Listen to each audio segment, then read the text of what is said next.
Greetings, everyone, and welcome to another exciting edition of Saturday Night InSaNiTy.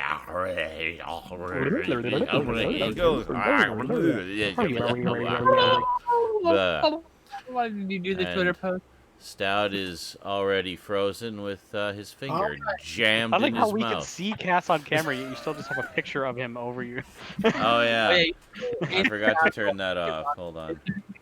Hold on a second here.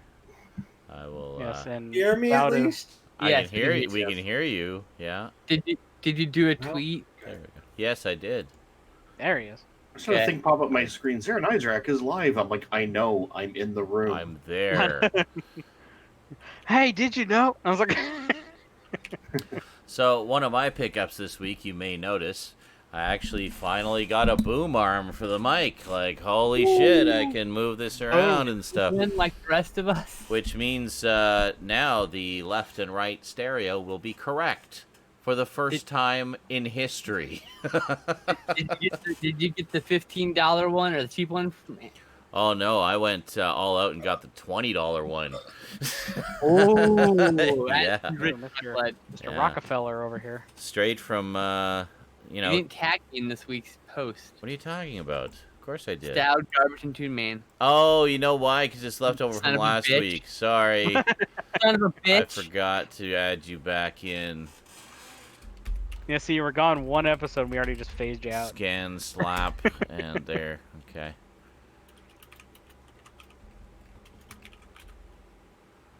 There. Okay, you're added back in for next week. And surprise guest host, Skinslip. Guest. Yes. Let's see, what kind of game that you can't see should I play on? I don't know. I've been, most of my week has been spent resurrecting my PS3. I failed to resurrect my PS3. It is officially dead, yellow light of death, and refuses to power on. Replaced the thermal paste, took the whole thing apart right down to the case, dusted it more thoroughly than it's ever been dusted before. Ordered new thermal compound because I didn't have enough left. Replaced that, put it all back together, still no go, it's dead. So, fortunately, I have a second PS3. I actually bought Anetta's old PS3 a little while ago, and basically took the hard drive out of that. I bought a new SSD drive. I put one in the PS4 as well. PS4 is working great. Holy shit, that SSD drive made a big difference. PS3, it doesn't make as big a difference. It boots up a lot faster than it used to, and shuts down a lot faster than it used to. But the rest of the process, installation, and everything is still about the same as it was before. Because I think you were saying, Garbage, there's like some stupid hardware limitation. Yeah, it's the same on the early stuff on the PS4, which is stupid. That it's And it's mostly actually because of the lack of knowledge. Yeah. It wasn't really all that pertinent. It's actually throttled, so it doesn't take full advantage of the actual I think with speed. the PS3, it's just old hardware. There's not hardware physically in it that could take advantage of an SSD. But the PS4, they figured it out later. But that said, I mean, a couple of advantages to the SSD, as I say, it does boot up and shut down faster. It is very stable. It also runs a lot cooler, so I'm hoping that it will help preserve the life of this other PS3. So I guess the shutting off and booting up faster would probably purely be on the fact that it doesn't have to spin up a platter. Yes, exactly. Yeah, and I guess, I mean, it does load a little bit faster, but it's not like a night and day difference. With the PS4, it was a bigger, much more noticeable difference. But, so what I've been doing all week is basically getting this, newly sort of modified system up to speed. Trying to turn it into my personal be-all, end-all definitive archive of all things PS3 that I've ever experienced. So, I downloaded every single demo, game, theme, soundtrack, and video that I've ever downloaded from the PlayStation Network since 2008. All of it fit on the hard drive. It's a 1 terabyte hard drive, by the way. So all of that fit on the hard drive, and I still had like 360 gigabytes of space left. So I was like, why don't I just pre-install all of my disc-based games too, and then they're all ready to go. So I've been doing that as well. So pre-installing all the disc-based games, running all the updates, so that whenever I decide to pop something in and stream it, it will be ready to rock and roll right away. So that's been my week. It's downloading and installing and configuring everything under the sun. So the digital-only stuff alone, just the demos and games, 426. So 426 demos and games. That includes PS2 and PS1 games that I got from PSN a while ago, as well as a lot of PSN exclusive and digital-only stuff. Demos for everything under the sun, because this goes back to when I was doing the first impressions videos on YouTube, and would grab a demo of something just to try it out, because it was cheaper to play a demo that cost nothing and have content than it was to go out and buy a bunch of games. And it also meant I could try out a variety of games and have just nice short little bites of each game that I tried out. So anyway, downloaded all of those again, so I've got all those on standby if I ever decide to play them again. And then I've been installing all the disc-based games. I probably did about 50 today. I still cannot believe that even on the PS4 Pro, the 4K PS4 Pro, they still stuck a 5200 RPM fucking laptop drive in that shit. 54 actually. 54, sorry. But yeah, I couldn't believe that. I pulled it out and I was like, really? I mean, it's great to have V-Large, there you go. A terabyte PS3 of has space. a SATA 2 controller. But that would be why you don't see much of a difference. SATA 2 instead of SATA 3, yeah. With an SSD. Yeah. But the PS4 is SATA 3, so that makes sense. So it's limited, it's throttled because it's old. But yeah, I mean, still, they said back in the day not to put an SSD in the PS3 just because of the constant updating and whatnot. It might wear it out faster. But SSDs nowadays are a lot more durable than in the early days anyway. Not the updates either. And also, yeah, that's the other thing I was going to say, is there's basically no more updates coming. Like, once you get things installed and updated, there's probably not going to be anything more. Actually, I think there was I take that back. I think there was an update like a month ago. Yes, there was a new version of the XMB that came out, and I updated that. And I think probably Minecraft is probably the only thing that'll still get updates once in a while, but yeah, it's one of those persistent that's games. about it. But yeah, so anyway, yeah, I've been keeping an eye on the space, and even installing as much as I have, I've still got tons and tons of space, so I should be able to literally install everything that I have. Did you hear that? Yes. I'll be able to install literally everything I have on this new hard drive and basically have the definitive archive of everything PS3 I've ever owned.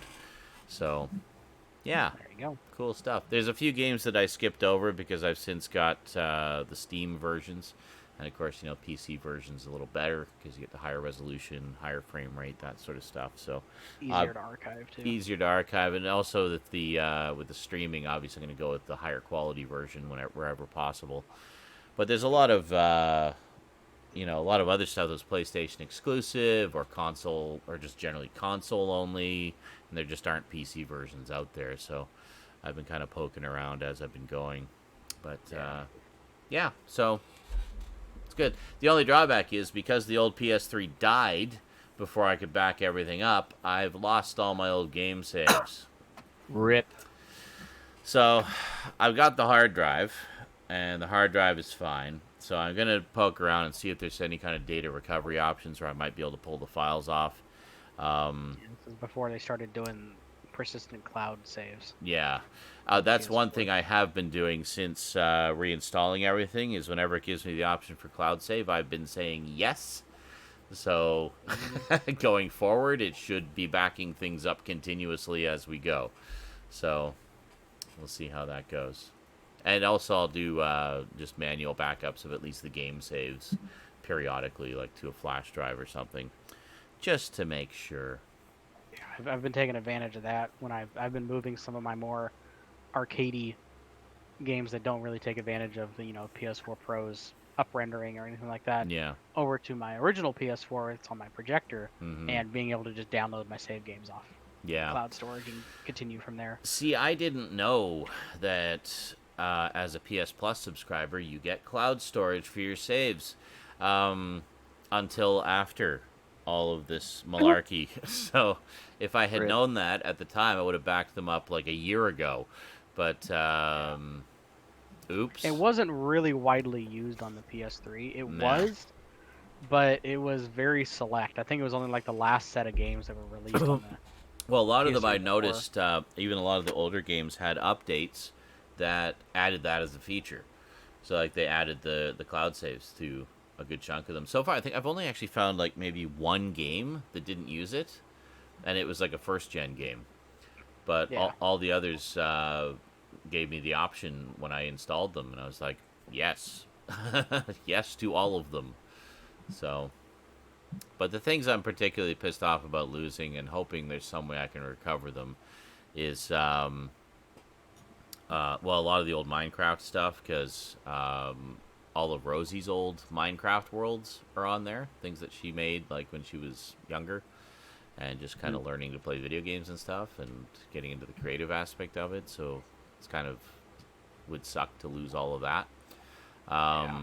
Also Sims. We played Sims 3 quite a bit, so we got all our Sims families and stuff. She did a whole bunch of different games with that, and There we go. trapped on that hard drive now. So, so here's hoping that Thank you I for can find acknowledging. some of the stuff. I know, Stoud, you have some of the old stuff. Like there was a theme that you did, Garbage Gamer, of my face. Oh god, I forgot you could. I don't know how to download it off the PS3. There's some way to do it, because Garbage Gamer sent it to me, and he sent it to you. So there's got to be a way to do it. I think it was an application on the PC. Oh, okay. I just love that when you look at it in the XMB, right? Yeah. When you go to select it, Mm-hmm. like each of the, or not each of them, but most of them have like their own little tiny little image, like a fucking 5x5 pixel square or whatever. Yeah. Of like it's showing what the basically an idea of what to expect from it, and it's literally just your face going. Yeah. And it was your old logo too, like all of them are my face.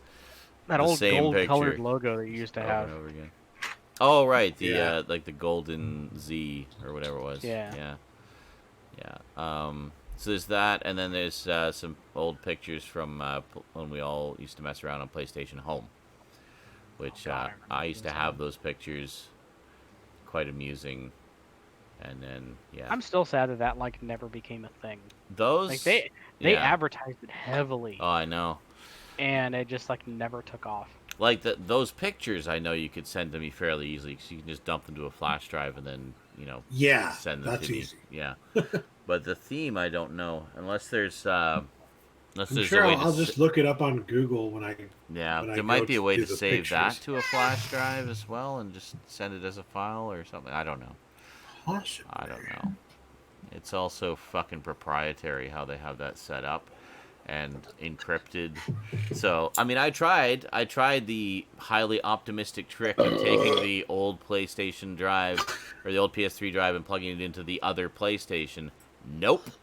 Does not work because they are encrypted to only work on the PlayStation where they were originally installed. Yep. And that's fucking bullshit.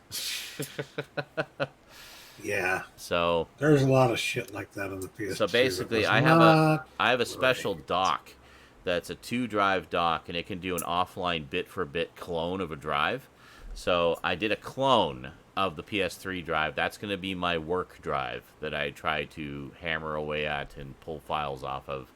So in case I horribly screw it up, I'll still have the original tucked safely away somewhere. But I don't know. I'll keep you guys updated on how that goes. I'm not optimistic, but I've poked around a little bit, and it looks like there might be some options. So, some data recovery tools out there. So we'll see how it goes.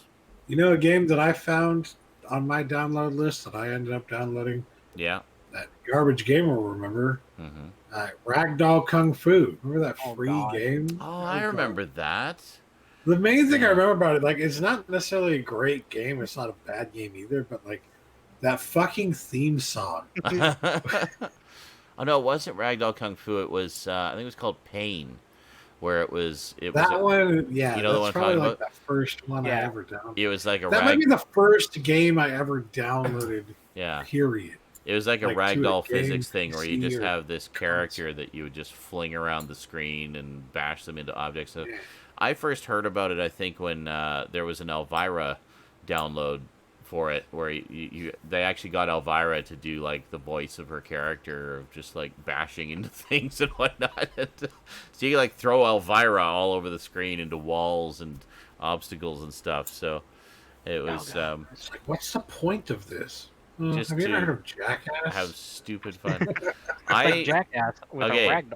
I have the Jackass game for PS2. Yeah. And it's actually legitimately hilarious because it's just so ridiculous. I remember playing that and just like actually laughing out loud as I was playing it because it was just so ridiculous. Like there was this one challenge where you had to race a shopping cart on the roof of a building, but you had to stop before you hit the edge of the building. So, of course, I was revving up as much speed as I possibly could, and then sending them flying off the roof. And then it would give you a tally of all the injuries that they suffered when they landed. So it'd be like broken clavicle, ripped scrotum, and I have my punctured eyeball. I have my big booklet. God, this thing's so dusty. It's my booklet of old PC games on disc. Nice. Look what I have. I knew I recognized it. There you go, Dad. There it is. There it is. Ragdoll Kung Fu. Ragdoll. This is the PC version. I don't know where I got it or how I got it, but that's great. There's like SimCity 3000 in here. The original release of Doom 3. Oh wow. I have SimCity 2000. Let's see what else is in here. Oh yeah, the original 5-disc CD-ROM release of Half-Life 2. Half-Life 2. Oh wow. Let's see. What else? Yeah, Doom 3. Oh God, Tribes Vengeance. Oh, I remember the Tribes games. Yeah. Tribes Vengeance. I also have Tribes. There's my Tribes 2 and Guild Wars. Nice. Unreal Tournament 2003 and 2004. I have the DVD and the CD version. Nice. Let's see. Actually, the PC release of Darksiders. Oh wow, on disc. BioShock 2, the original Sims. Nice. It's the deluxe edition of the original Sims. What else is in here? I've never actually. I never played the original. I played 2, 3, and I have 4, but I haven't played it yet. Here's GTA and GTA 2 with the Classic Collection London 1969 the originals, expansion. Yeah. Nice. I remember There's Serious those. Sam. Yeah. From Crow Team. Yeah, 007 says this is like pickups from yesterday, right? Yeah. Mega Race 3. Mega Race 3. I found it. We were talking about Mega Race the other day, as it often comes up in conversation with us because we're all big Lance Boyle fans here. The game for Windows Live version of Bulletstorm. Nice. I discovered, or perhaps rediscovered because I forgot, all 3 Mega Race games are on Steam. Yep. So I think I'm going to grab those because I have the 3DO version of Mega Race, but it always annoyed me they cut out a lot of the FMV stuff. Like all the Lance Boyle stuff isn't there. But some of it is. Most of it is, but not all of it. So I want to get the PC version because it has more Lance Boyle goodness. Yeah, like I said, Mega Race 1 had Lance Boyle. Mega Race 2 did. Actually, yeah, I think I was going to say there was one that didn't. He's in all 3 of them. Was he in all 3? Yeah. I don't remember. I don't know. He might not be in one of them as much, but he's definitely in all 3 of them. No. One of the only, the Ultra Edition, one of the only physical releases of Super Meat Boy. Oh wow! I didn't even know that had a physical release. It's one of the. Oh yeah. Ah yes, the original. There's the first Serious Sam. Nice. All these. MDK2. MDK. I remember that. Like these are all like. I think I have the first. It sucked. I think I have the first MDK on CD-ROM somewhere. This is Daytona USA Deluxe, the The PC follow-up. version. Daytona. Let's fly away. So yeah, there's. I know I have a lovely singing voice, Chad. Thank you. There you go, Stout. Roller Coaster Tycoon 3. There you go. Woo.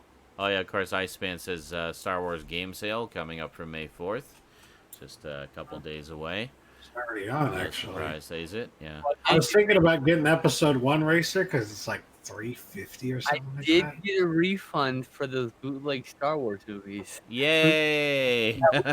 Spend it on Star Wars games I instead. think There I'm you go. missing the Dark The Windows Live version of Arkham Asylum. one. I think I'm missing the second one. Nice. I totally forgot there was a Games for Windows Live version of this. I have the Games for Windows Live version of Fable 3, and I got it because it was a quarter. It was literally on sale for a quarter. Here's the. This is the 1996 version of Microsoft Flight Simulator. Very nice. I bet it still looks kind of cool. I'm just saying. Quake It'd be 2. interesting to go back and see. Quake What 2. they thought I the recognize features- that. I don't Yeah. have the original Quake. I I have Quake the 2. original. I've got the first 2 and a bunch of the expansion packs for it. I said these are just the ones that are loose. I still have an entire green shelf over there of I've since- full big box. I've since PC got it games. on I think Quake 1 and 2 on Steam. Interestingly enough, so the Quake 1 version on Steam does not have the beautiful 9 Inch Nails soundtrack. However, if I pop my disc in the drive, it plays the music with the game, Yeah. which is wonderful. You need the 9 Inch Nails music. It just adds so much to the atmosphere in that Oh game. yeah. It's amazing. Then, yeah, one of these days I'll have to take a picture, a high quality picture of my PC game shelf over there. Yeah, To you have show lots of off. big boxes, I'm assuming. Lots. I have a full shelf, Nice. full thing. Well, Everything mine from are in a couple of Rubbermaid you know, boxes. I mean, stored new away. stuff like I I have have no like shelf- the shelves full of 2016 PC release. Damn it, now I just have Daytona songs in my head. Daytona. Going all the way back to I have a couple of I think Tandy PC Junior Tandy compatible games. Wow. Along with one of my prized possessions is over there, which is the original box release of Wing Commander with the Secret Missions expansions. Oh wow. Yeah, that's going back a bit. So Secret missions. Excellent.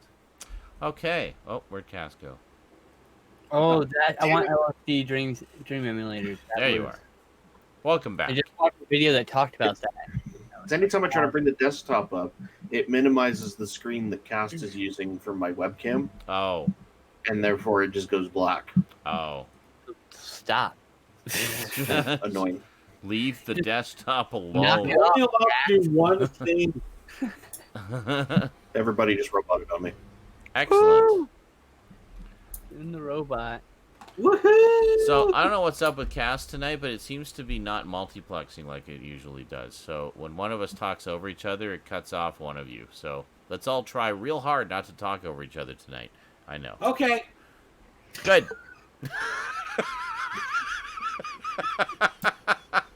I couldn't help it. Oh Lord.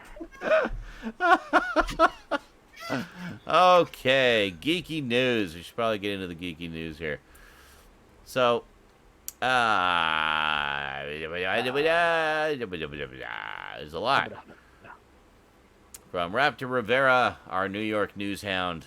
Quarantine Day 502. Yay! Apocalypse birthday. Excellent. Is it somebody's birthday today? Or is it the birthday of the apocalypse? Okay. Raptors. Oh, it's Raptor's birthday. Well, holy shit. Happy birthday, Raptor. Have some Cyber pizza. City's birthday was like a week ago. So that also. Excellent. Sorry, who's... Someone else's birthday also. I Someone can't else's remember. birthday. Okay. Happy birthday, someone else. Happy birthday, Other person. everybody. Someone in the Discord, I think, had a birthday like just like the other day, and I'm Huh. blanking. And I apologize who you are. I'm really bad with everything. So That's okay. it's not just you. It's literally everything. It's all right. I don't remember anyone's birthday. It's just why it's all on my calendar. I can't Well, remember any of it. that's the beauty of calendars. They do the remembering for you. So, trailers. Official trailer for the 7th and final season of Marvel's Agents of S.H.I.E.L.D. I was surprised to see that because I thought it was done like a couple of years ago. Right? I stopped hearing about it. I didn't think entirely. it was still. I thought it was done ages And ago. Ghost Rider showed up at one point. Yeah, And, and apparently it was awesome. So but- did Flash and Arrow. Yeah.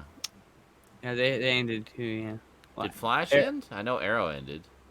Arrow ended. The Flash not. No, not I think over. Flash is still going. Yeah. Got a few more seasons to go. I wouldn't be Um, surprised if it doesn't renew though when what's his face Flash's contract is up. Yeah, Yeah. could be. Official trailer for the 7th season of Reno 9/11, streaming on Quibi beginning on May 4th. Quibi or whatever. Quibi, yeah. whatever the fucking It's a Reno I don't know the 9/11. streaming services. that runs 10-15-minute videos. Yeah, it's for Like, watching shit on your phone, basically. Never heard it pronounced that way, by the way. What do you Reno hear? 9/11. 9/11, Reno 911. I know it should be 911.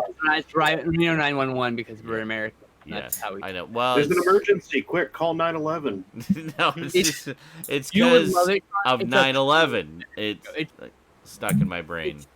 it's like it's so weird. I can't. It's the best costume It's like I've I ever was seen. gonna say it's Yeah. like Super Troopers meets The Office. Yeah. Yeah, I guess. I was thinking, trying to think it's like Trailer Park Boys It's from like- another perspective, from like the Yeah, mall. it's like The Office. Yeah, where they kind of like interview and they're talking to the camera. Yeah, it's like a pseudo documentary, like Trailer Park Boys, though. Yeah. It's more like Trailer Park Boys than The yeah, Office. but they do dumb shit like in Super Troopers or Yes. Yes, Okay. 'cause they're bored. Official trailer for the Hulu animated series Crossing Swords. A good-hearted peasant dreaming of knighthood, voiced by Nicholas Hoult, becomes a squire at the royal castle. But his dream job isn't everything he hoped it would be. Created by John Haravatine IV and Tom Root, who were producers on Robot Chicken, the series will premiere on June 12th. There you Look, I'm gonna say Crossing Swords is very homoerotic sounding, so there better be some hilarious Yes. homoerotic undertones. go. hearing Goltar in his golden lance. Hmm. It better be hilarious. Official trailer for the 5th and final season of the Netflix animated series She-Ra and the Princesses of Power, premiering May 15th. Really gotta watch that one. Yeah, same here. I've heard it's really good. I also really want to see that Voltron one. That's all done now, too. Official trailer for the upcoming documentary In Search of Tomorrow. Oh, they got a trailer out now. This is from the makers of that In Search of Darkness, the 80s horror one. This is their 80s sci-fi one. So, if you liked one, you probably like this one, too. I definitely... This is their third one? This is the third one they've done, right? I think it is. Yeah, I can't remember what the other one was. What's the other one? Anybody remember the third one? Yeah, the first one. In search of something. They're all in search of something. Yeah. A nostalgic journey through 80s sci-fi films exploring their impact and relevance today, told by the artists who made them and by those who were inspired to turn their visions into reality. So yeah, it's all about, just like the Darkness one was all about horror, 80s horror, this one's all about 80s sci-fi. So definitely In something Search I'm of interested Action Heroes is the name of that other one. Is that what it was? Yeah. Cool. Well, there you go. Thank you, White Man. Official trailer for the Netflix comedy special, Jerry Seinfeld, 23 Hours to Kill, premiering May 5th. Comedian Jay Seinfeld. Jerry Seinfeld performs at the Beacon Theater in New York City with his take on everyday life, uncovering comedy in the commonplace. It'll be Seinfeld's first comedy special in over 20 years. Excellent. Yeah. Well, definitely one to check out. It's great, too. Official trailer for the Netflix original documentary, Have a Good Trip, Adventures in Psychedelics. The doc explores the pros, cons, science, history, future, pop cultural impact, and cosmic possibilities of hallucinogens, featuring star-studded reenactments and trippy animations, premiering May 11th. Cool, that sounds like fun, actually. So it's altered states. Yeah. Pretty much. Official teaser for the new HBO horror drama series Lovecraft Country from executive producers Jordan Peele and J.J. Abrams. Sold. And based off of the book of the same name, 3 people embark on a road trip across 1950s Jim Crow America, struggling to survive and overcome both the racist terrors of white America and the terrifying monsters that could be ripped from an H.P. Lovecraft paperback. You need to see this trailer ASAP, dude. Cool. Okay, I will check that out. Oh, I cannot wait. I am so mad it's on HBO. I'm like, fuck you, I hate your service. I hate your streaming service. It's dog shit. I hate it. Yeah. Of course I'm going to sign up for it to watch, but fuck you. All the same. Which reminds me, I got to watch Season 3 of Westworld. I haven't watched any of that yet. I mean, I've seen Seasons 1 and 2, but I haven't watched any of Season 3. Huh? You haven't seen any of it? It's good. It's really good. Movie TV news. Legendary Italian filmmaker Dario Argento has reached out and confirmed that French musical duo Daft Punk will score his next film, a crime drama titled Black Glasses, Argento's first picture in 8 years. Nice. Cool. Daft Punk. Crime drama. By the way, one of the masters of giallo. Giallo, yes. Yeah. Crime dramas. So, a giallo. That's what you were laughing at. A giallo scored by Daft Punk. I am so down for that.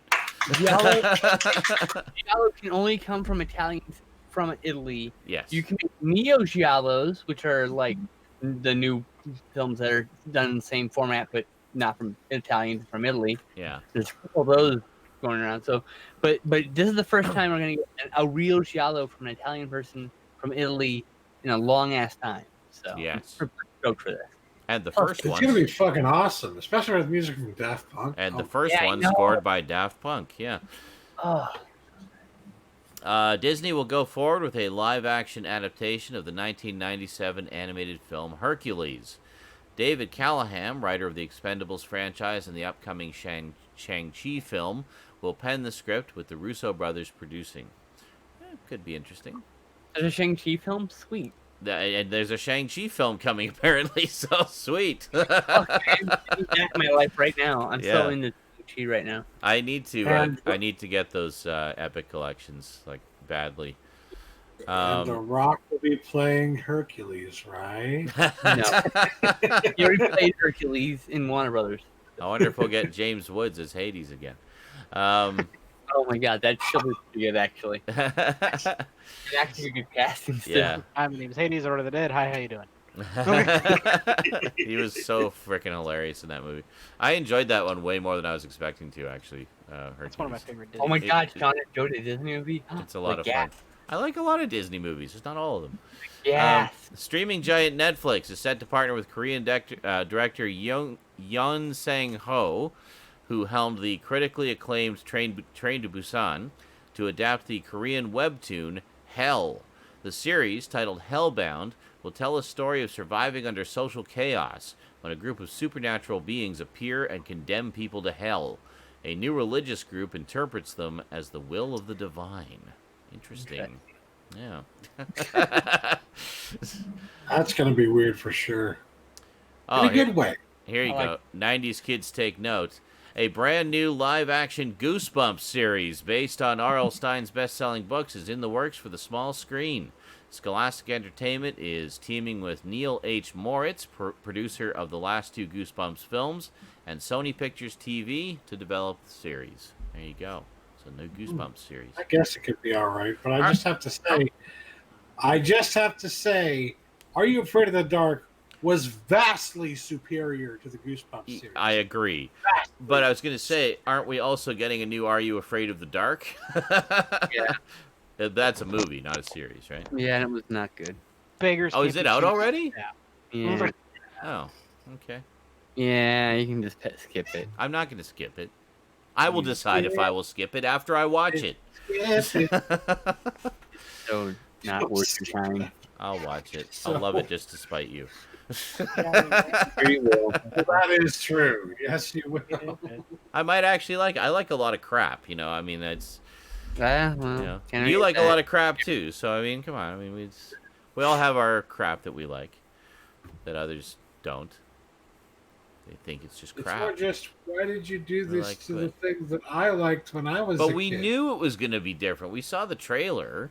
And I wish if it was different and still good, it'd still be good at least. Yeah. It just wasn't. I don't care if it's different enough and different, but still good. I can say at least it's good. Like Star Wars. Star Wars is different but good. Yes. Correct. Like, look, Godzilla 98. It's terrible as Godzilla. It's a decent little monster flick. It's a fun monster. Well, I mean, Jean Reno. Come on. His bumbling French Secret Service agent is one of the highlights of the movie. They're French. He's the best. They're just on their constant quest for French coffee.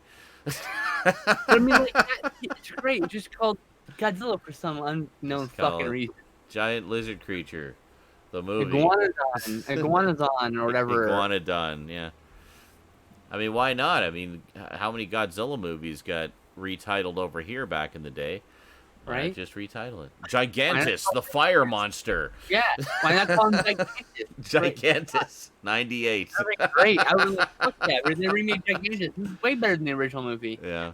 Gigantus is not a good movie. It's one of the worst Godzilla films. I haven't seen it. It's there's a bunch of the Showa ones I still haven't seen. Specifically, but the dubbed Gigantus cut, not talking about the original version, mind you. The I wonder Western. if I have that. I don't know if I have that. Probably should. It's on. I think it's I on. do. It's on one of the silver hardback, the digibook sets. What Okay, yeah, I have the box set version of that, but it's all the same. It's all the same discs. Yeah, you have that one. Cool. Well, I will check that out at some point. But it's not on the Criterion, but that's fine. The Criterion. Oh, it isn't. Oh, well, good. No, it's just the Japanese version. I'm glad I have that other set. And the international cut, which is a dub, but not the same dub. Interesting. Okay, well, I'm glad I have the editions I have then. I still need that Criterion set, though. And it just keeps going up in price every time I look at it. I didn't get rid of any of my Godzilla stuff. Oh, look, it's $50 more expensive this month. Yeah, basically. Well, I looked at it 1 month, it was $200. Like 2 weeks later, it was $300. I'm like... It's like 200 USD on Amazon. US. Yeah. Amazon, they always upcharge. Anyway. Are You Afraid of the Dark? Is that on streaming? Is it on Netflix or anything? No idea where it's streaming. Okay. It used to be on Amazon. I don't think it is anymore. That's why I said I don't know where it's streaming. It was on Amazon, but it's not. How did it come and go so fast? I swear we just saw the trailer like 2 minutes ago. Last year at some point. Oh, that was last year. Yeah. Last year? Yep. It came out last year. Yeah. I'm so confused. The trailer we saw early last year. It came out like it was dumped in November, I think. All right. Anyway. Unceremoniously. Okay. Lifelong Goonies fan Josh Gad organized a special virtual Goonies reunion with the main cast members of the 1985 classic for charity. During the event, executive producer Steven Spielberg explained why a sequel never materialized. He said, "We've had a lot of conversations about it, and every couple of years we come up with an idea, but then it doesn't hold water. The problem is the bar that the cast and filmmakers raised on this genre. I don't think we've really successfully been able to find an idea that is better than the Goonies that we all made in the 80s. So until we do, people are just going to have to look at this 100 times." There you go. As an epilogue to the last piece, Adam Goldberg, creator of the hit sitcom The Goldbergs, revealed in a tweet that he has been working on a Goonies sequel script. He says, "For the last 9 years, I've been secretly writing part 2 for fun," Goldberg tweeted. "It's my masterpiece. I even had a big meeting scheduled with Richard Donner called canceled because of the lockdown. The Goonies 2 will happen when life resumes. Promise." Hey, you know, if anyone can do it, he can. There you go. I still got to check out The Goldbergs. I've heard it's quite good, especially for children of the 80s. Sorry, I had to rush away because I looked over at Task Manager and Cast was literally jumping up in memory usage. You were starting to by stutter. It was jumping up in memory usage by like 100 megabytes every 2 seconds. I'm like, Why the fuck is your... Why does your Cast do that? I don't understand. It's got a memory leak. It's not in Cast. It's in. Well, it's only happening with Cast. It's in your video memory. Yeah. So when Cast starts using it, but we're all using the same program, and none of us have that problem. And he's the one with the corrupted memory, and we don't. Okay. It's a hardware problem. So if you maybe replace your memory sticks? Or video card. Or video card. Just get a new computer. Just get new everything. Keep saying, get a new computer. We have discussed. All you gotta do is just get a new computer, guys. Stoudman is billions of dollars. Just get a new computer. There you go. Should have bought a better computer. Should have bought a better I did buy it. It was great. And now it's not controlled. Yes. 10 years ago. 6 years ago, whatever it was. Yeah. I don't know. It pleases me that reference is still a thing. Yes. Should have bought a better chair. Should have bought a better chair. I still have the video on my channel. Do you? You should have bought a better chair video. Beauty. Okay. HBO has made a deal to develop a series from the classic horror franchise Hellraiser. Oh, yeah, I heard about this. I'm actually kind of stoked about this. With David Gordon Green, director of 2018's Halloween, set to direct the pilot and several more initial episodes.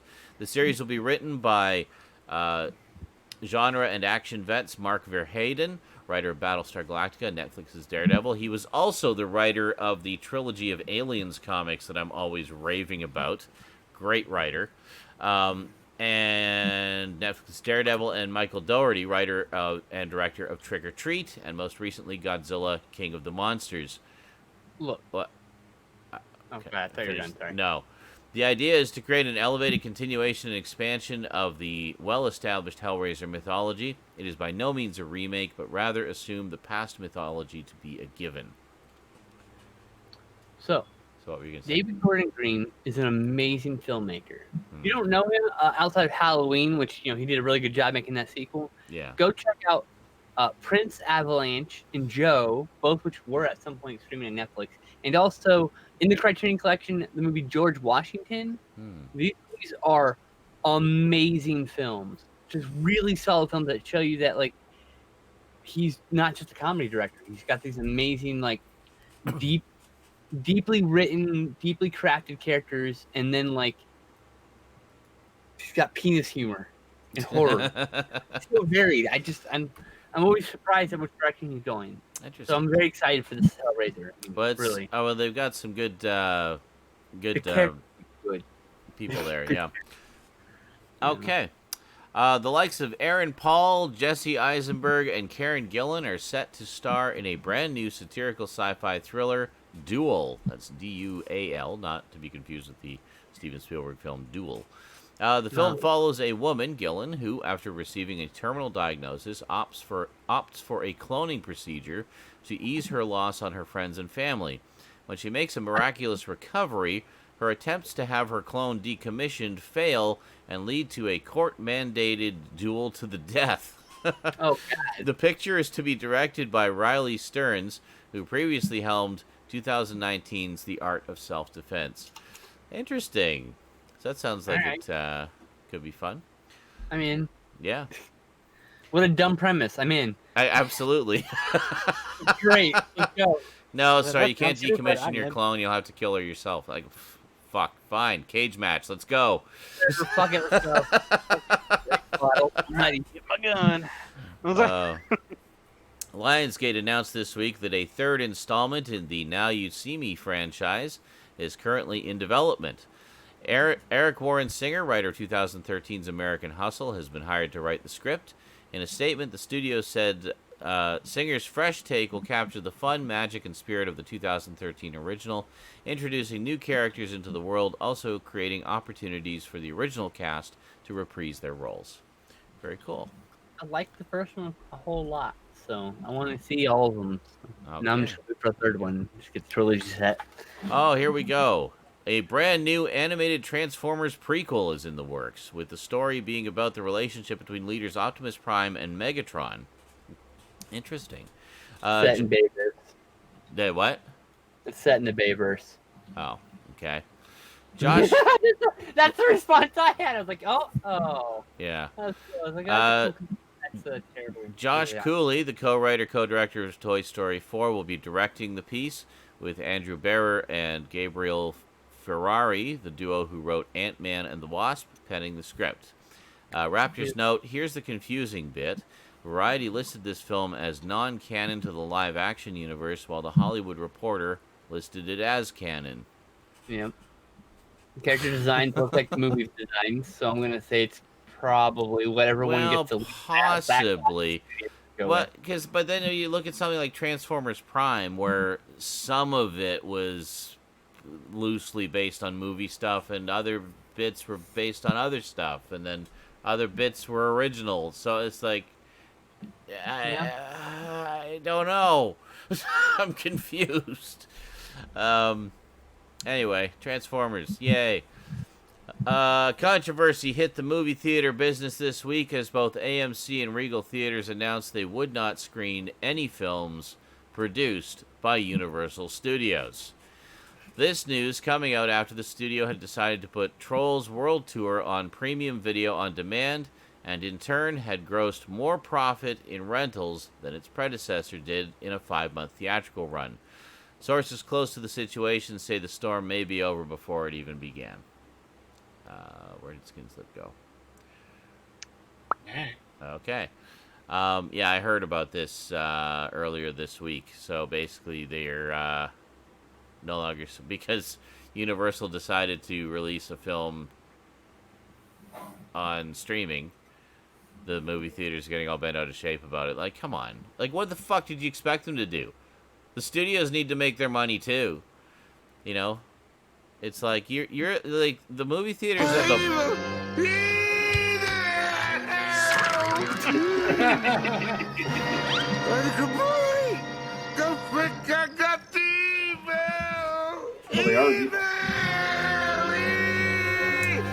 Will you please stop saying that?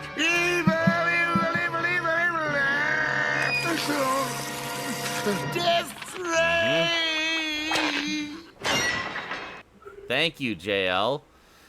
Because you literally just said, well, the movie theaters are evil!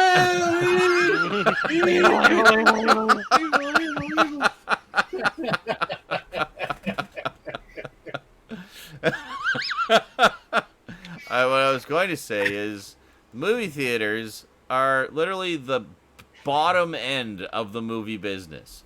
Okay, like I get that it's nice to go out to the movies and see a movie and stuff like that, but they are not the most important part of the movie business. The most important part of the movie business are the movies.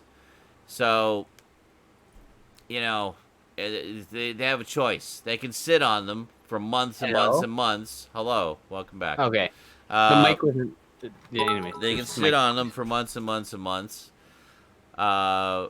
Or they can release them and make some money. You know, like, but I think it's silly that we're not going to screen any more Universal movies because they released a movie digitally instead of waiting and putting it in theaters. It's like, yeah, because, you know, Universal only makes one movie a year, so, you know, you won't have any more you can show and make money. Well, the real problem is now, where's the incentive for Universal even bother going to a theater when they made way more money? Well, there's that too. Yeah. And at that point, I say, well, great, Bye, big budget theaters. You're gone. Yeah. Guess Well, what's that's still that's around? the thing, Little exactly. theaters Like, still get stay, by the way. and just shows how completely ineffective this protest / boycott is going to be. It's like, well, we made more money putting it on streaming than we've ever made with you guys. So bye. Bye. Oh no, you don't want to show our movies anymore. Okay. I'm sorry, corporate theaters, which were like Blockbuster, drove out every mom and pop theater on the planet. Those are gonna go away. I'm gonna fucking play those tiny little violins. Ooh. Yeah. Because guess what's not gonna go away? Mom and pop theaters. Mom and They're gonna pop, come like back. second run theaters, They'll and come yeah. back. Yeah. And those are the ones that people prefer to go to anyway, because they have The better ones. character, and Yeah. you know, you feel like you're out with friends. You feel like the staff are your friends.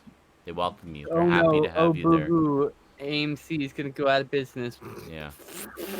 Okay. Okay. Like, I didn't give a shit when Blockbuster went. I felt bad for the employees, but that's about Yeah. it. The Oh, end. because Blockbuster was the big corporate rental store. Yeah. They closed my favorite fucking video store. Fuck Blockbuster. I don't give a Yeah. shit they don't exist anymore. Yeah. Most of You the know? ones I always went to were the mom and pop ones. Like, I don't think I never even had a Blockbuster card. Yeah. I mostly just went to the mom and pop ones. And, Well, you had your own chains, to be fair. It's not as yeah. crazy as, like, some of the chains here. Yeah. Like monopoly-wise.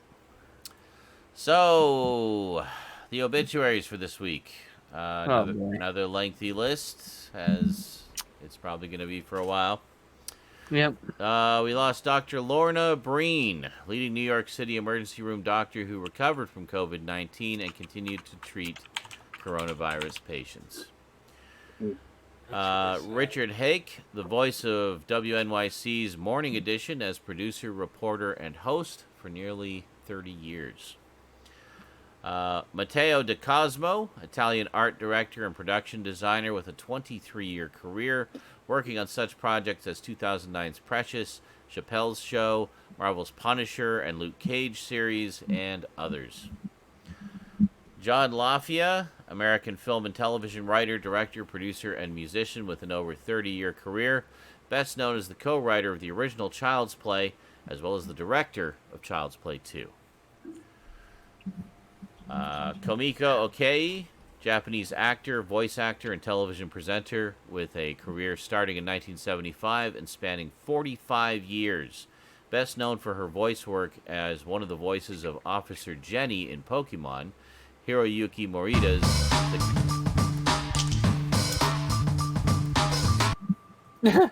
Thank you. Appreciate the subscription. And I have a bucket on my head. I'm Squidward's house. I don't know what you've been doing to your life, Manic Prime. I I'm have no idea. Squidward's house. But I'm sure your parents would be disappointed. This is what the fuck have I been doing with my life? Well, I don't know, but you've been subscribed to me for almost 3 years. So apparently you've been spending a lot of it here. Thank you. So let's see, carrying on here. So, Komiko Okei, Japanese actor, voice actor, and television presenter with a career starting in 1975 and spanning 45 years. Best known for her voice as one of the voices of Officer Jenny in Pokemon, Hiroyuki Morida's The Cat Returns, and others. Sam Lloyd, American character actor, a cappella singer, and musician with more than 30 years in the industry. Best known for roles in Galaxy Quest, The West Wing, and as a sad sack lawyer Ted Buckland on 95 episodes of the ABC series Scrubs. Also, Sam was the nephew of acting legend Christopher Lloyd. Yeah, I didn't know. he was an amazing character actor. Yeah. You'd recognize him. B.J. Hogg, Irish actor with a career spanning over 35 years, beginning in 1984. Best known for roles in the BBC Ireland sitcom Give My Head Peace, Steve McQueen's Hunger, Adam Marbrand from HBO's Game of Thrones, and others. And finally, Irfan Khan, iconic Indian character actor with almost 35 years in the industry. Khan became an iconic Bollywood actor beginning in 1987 and found international fame in 2008's Slumdog Millionaire. He also appeared in the likes of The Amazing Spider-Man, Life of Pi, Jurassic World, and many others. Um, 2020 sucks. Yes. I was say Sam Lloyd. The one I really remember him from was he was in a couple episodes of Seinfeld. Okay. He was the guy who was obsessed with Elaine and made like the TV guide shrine for her. Oh yeah. Okay. I know that one. And then was it in a later episode when Elaine starts seeing all of these really revealing mannequins that look exactly like her? Oh, right. It's Yeah. trying to figure where they're coming from. That the payoff at the end is it's him designing them. Right. Okay. They're Yeah. Yeah. I remember. I They're remember like, that your part of the TR storyline. 9000 is such a high seller. It's like Yeah. I prefer it be called Elaine. Yes. It's played so delightfully creepy. It was such a great character. Yeah. Yeah. I remember that one. I don't remember the TV Guide Shrine one, but I do remember the one with the mannequins. Yeah. Yeah, that was the one he was seeing in more because that's actually when he first met her. I think they met like on the subway or something, and he just wouldn't leave her alone. Oh, okay. Just like obsessed Yeah. over. And then yeah, Or he you call it like Elaine.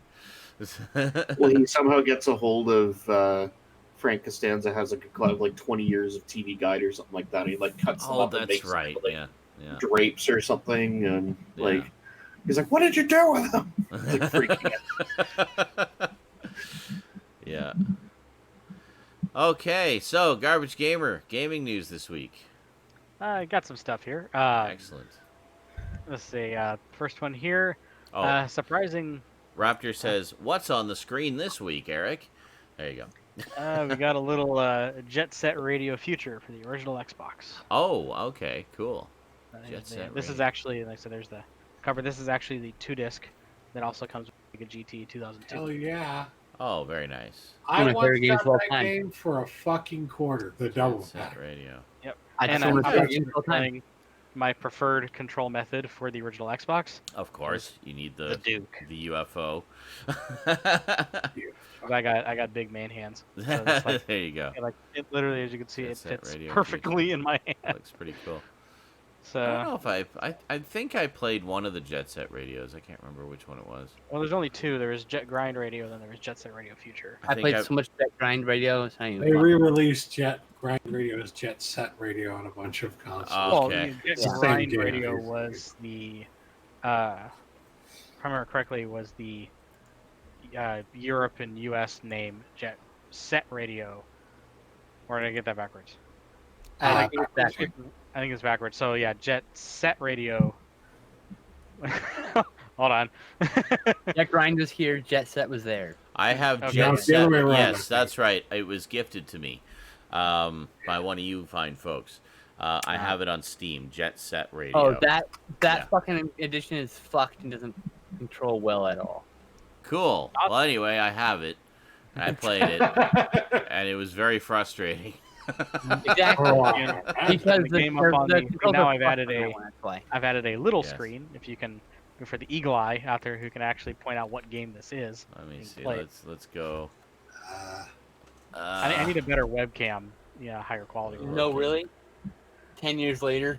Tell what it is. Is it Area 51? Moving No. around.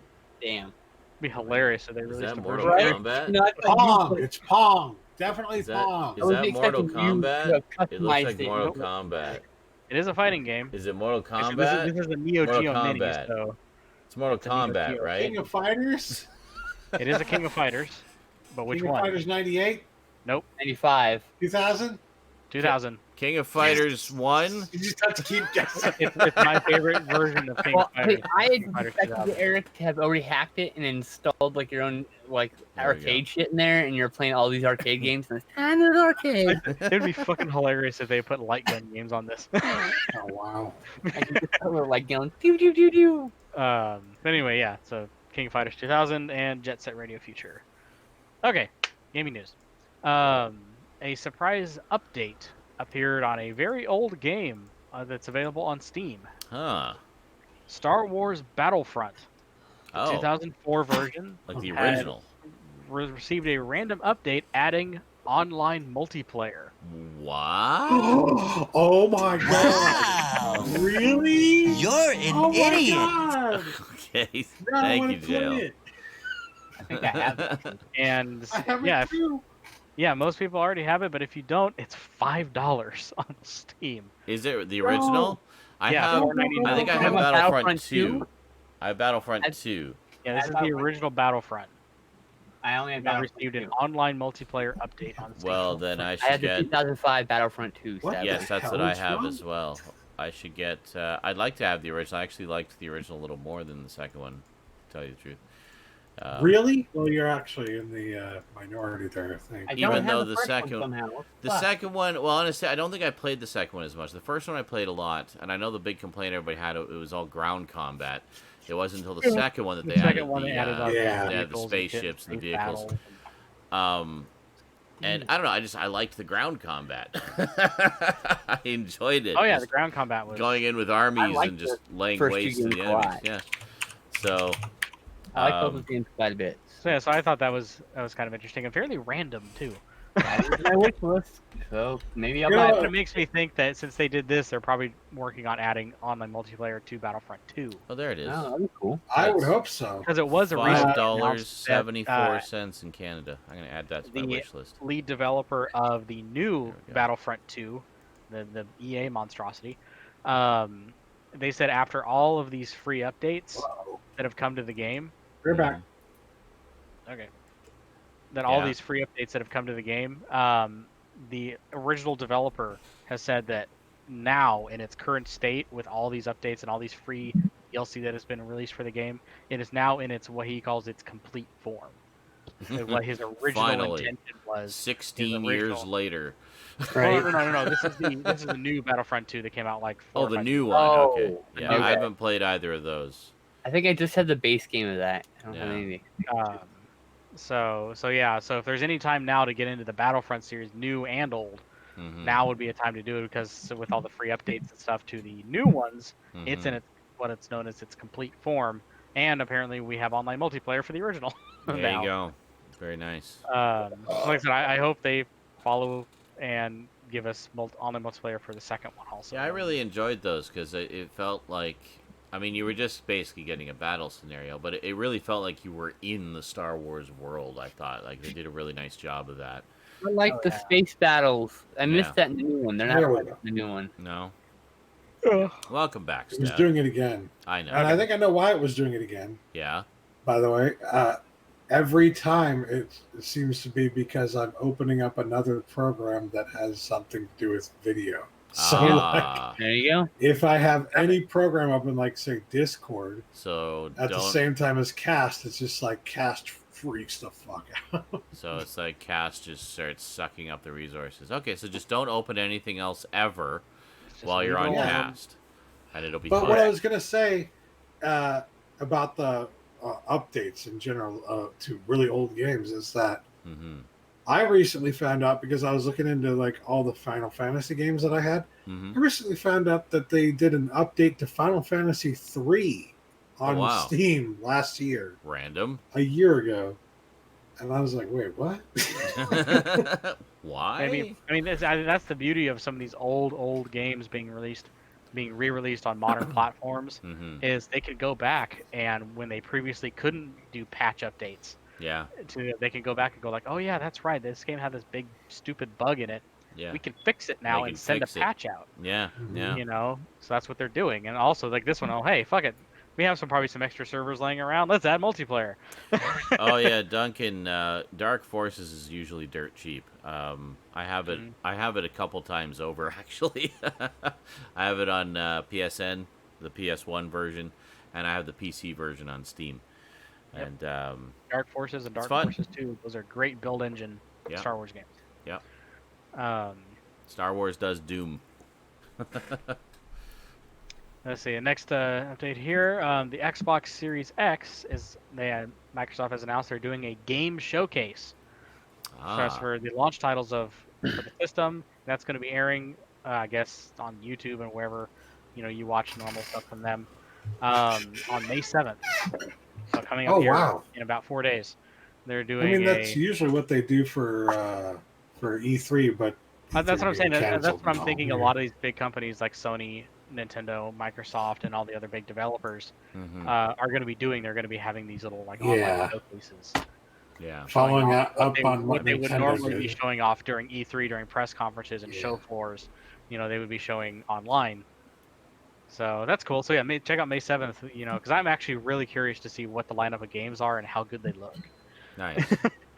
Right. So this is the first time in a while that I've been actually excited about a Microsoft console. Mm-hmm. So there you go.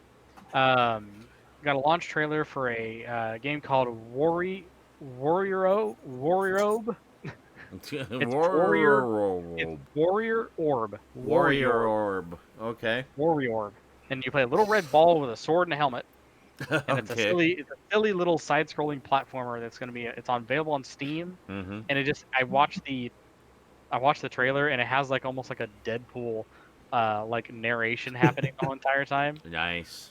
Imagine silly humor. Like Deadpool mixed with Conker's Bad Fur Day kind of narration. Okay. He goes, it's gonna be one of those days. And it's all like that, and he's like, Nice. oh yeah, there's this enemy over here. Oh wait, no, he's gone. But yeah, it just looks like a simple little platformer, you play a little red ball in a medieval setting, and that looks good. Looks like fun. It's tongue-in-cheek humor. Yeah. Very cool. Got another launch trailer here for Wild West and Wizards. Greetings, Michelle. It's a cel-shaded first-person shooter with wizards and magic spells. Nice. And it has a very simplistic, polygonal, cel-shaded look to it, and it seems like it's a persistent open world, not online, just almost like a Fallout kind of just world a Western world you can explore. Except most of the people in this Western world are wizards with revolvers and shotguns. Well, there you go. So yeah, it looks silly. It looks fun. A lot of explosions, a lot of spell. You can do spell casting and fire a shotgun at the same time, and it's cool shit. Very nice. We got a release date trailer for the remaster of Destroy All Humans being released July 28th. So that's when that's coming out. Okay. That is the official release date for the remaster of Destroy All Humans. Nice. I never played it, so I'm looking forward to this. I almost had that game playing in the background if it just didn't sit in a main menu. If you have PlayStation 4, you can get the original, the first two anyway, Destroy All Humans, as PS2 on PS4 games, which means the graphics are up-rendered to 1080p. I played a bit of the first one, and it looks beautiful compared to the old 480p. I have the Xbox version, and with component cables, you could play it in 720p. There you go. And even that looks great. It looks so much better, yeah. I'm sure that the HDified upgrade that they're doing here is going to be nice. Oh, this but it's this will be at the a same full time, ground-up rebuild. It shows more just straight gameplay. Yeah. And yeah, it's on levels of the Spyro and Crash trilogies, these level of details. Yeah. It's just and it looks fantastic. Probably a whole new physics engine too. Oh, I'm sure. Yeah.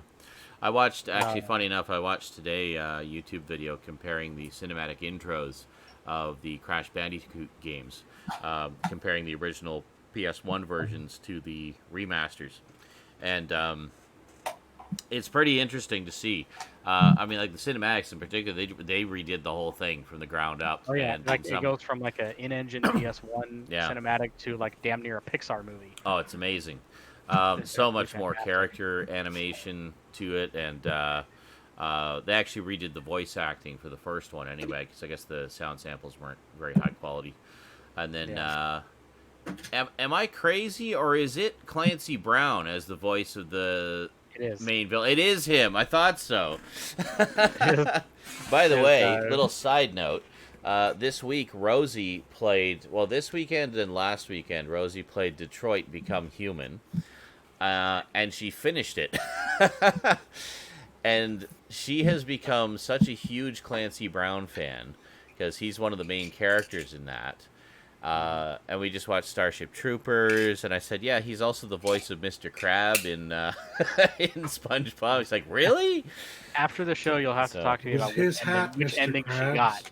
She got a pretty good ending, actually. There's 35 in the game or some shit. I was just glancing over it. She did blow one of the big surprises of one of the big plot twists where he's like, oh my god, blah, blah, blah, blah, blah, blah. I'm like, ugh, okay, you didn't have to tell me that part. You could have, oh, sorry. But I know I glanced over and I couldn't help but watch some of the gameplay she was doing, just seeing how she was doing the path she was taking her characters on. It was really interesting stuff, and I love how I have to say it's like watching fucking Blade Runner. oh It was is. incredible. Like just I wasn't even watching with the sound, just like looking over and she had the subtitles on so I could see what was going on. But and then you get to the end of a section and it shows the decision tree of the path that you took, but it also shows you how many other paths there were through that scenario, and some of them were just massive, like just this. Oh yeah, they spider web out. And just like you can go so many. It's like holy shit. The developer said there's like 35 or 36 endings with over like 100,000 ways to get like to these different combinations. Like each ending has like 500 ways to get there. It's amazing, yeah. But yeah, I mean, just looking over, I was really amazed just by the quality of the character animation and everything, and the detail in the environments. And it was just a beautiful looking game. So I'll definitely be playing that at some point in the near future because I want to see it in full. I mean, it became a meme for a while, mostly because of some of the big YouTubers played it. Yeah. And big one was from Jacksepticeye did it, and he goes, "Hi, Connor from Cyberlife." Yeah. That became a meme for a while. Was the whole Connor from Cyberlife I'm thing. Connor from Cyberlife. Yeah. It's just. She had to take breaks periodically because it was so emotionally intense. It is. But she kept coming back to it because she was just so sucked into the story. Like she really. There are things. I don't know if she's noticed, but really one of the things you'll have to have her go in and just have her just keep doing it over and over again is restarting the game and going to the main title screen. Oh, okay. And having that AI, it'll talk to you. The menu girl, yeah. And it'll start reminiscing and it'll start saying things, and it's really fucking creepy. Because it'll start saying things about you. Interesting. Like, because it'll read like what's the information on your PS4. It'll read it almost like like in from fucking Metal Gear. Psycho Mantis, yeah. Yeah, it'll start reading, and then it'll go back and think about decisions you made in like 2 playthroughs ago. It'll say like, oh, you did that. It goes, why would you do that? Or so and it'll just, you're like, oh, do you remember? And it's just like, what the fuck is happening? That's cool. Kind of breaking the fourth wall. I like that. Yeah. Oh, it's so. Yeah. Oh, it's so good. I'm definitely gonna have to dive into that at some point. But yeah, just have her do that. Just have her like keep reloading the main menu screen and have her just say a whole bunch of different shit. Yeah. Well, she got to the end. She set the menu girl free, so I don't know if she's there anymore. Yeah, that's true. I forgot you could do that. She might be gone. I forgot you could do that. Yeah, I think you could do that. Set her free, and it'll just be like an empty room. She gave her freedom, yeah. But she was all about like android rights and like trying to help the androids get respect from people and stuff like that. And she was like leading protests in the streets, and it was it was really quite amazing. Yeah, it goes pretty deep. Yeah. Anyway. Yeah. Moving on. So yeah, that was Clancy Brown. But yeah, it was interesting. Anyways, coming out July 28th. It was interesting seeing the comparison between the two Crash Bandicoots, the old and the new, and how much things have improved. And it was one of the comments said, yeah, the 2017 one is what we thought the 1997 one looked like back in the day. That's how we saw it in our heads. Got another launch trailer here. Stoud would really like this one. It's called Pax Nova. It is literally civilization in space. Yeah. Cool. Nice.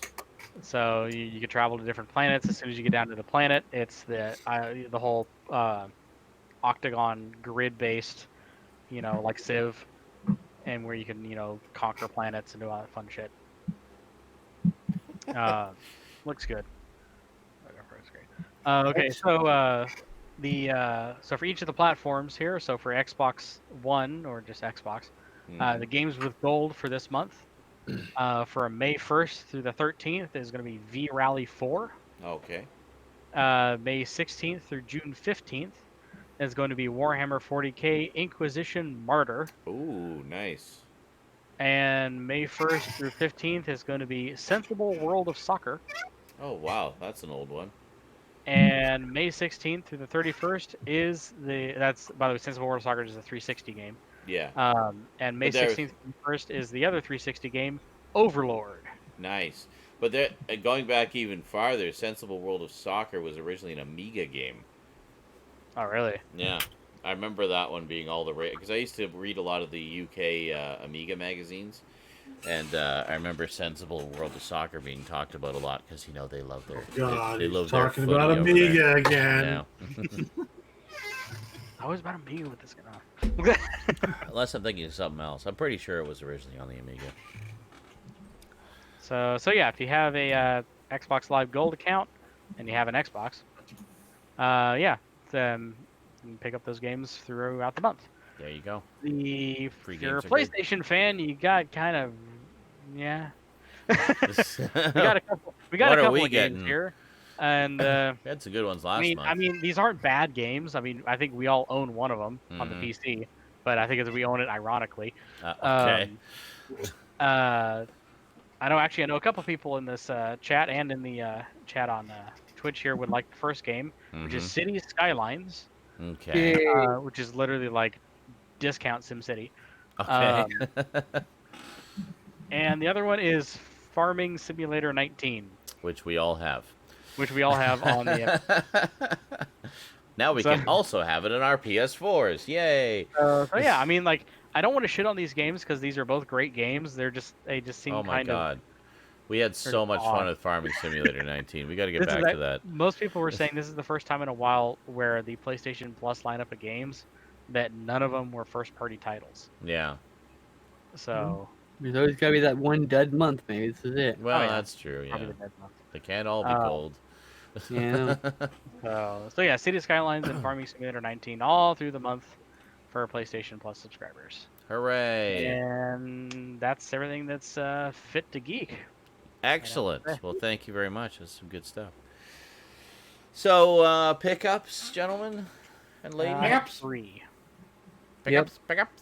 I have 7 things. 7 things? I have 9. 9. 1, I guess.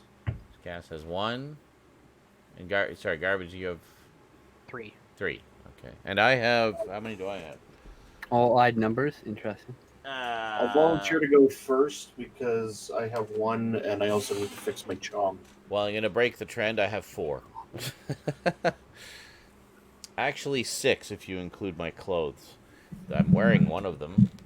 This cool Atari shirt. Well, now that you've shown it, you have 5, which makes it 1, 3, 5, it was 7, actually 9. gifted to me.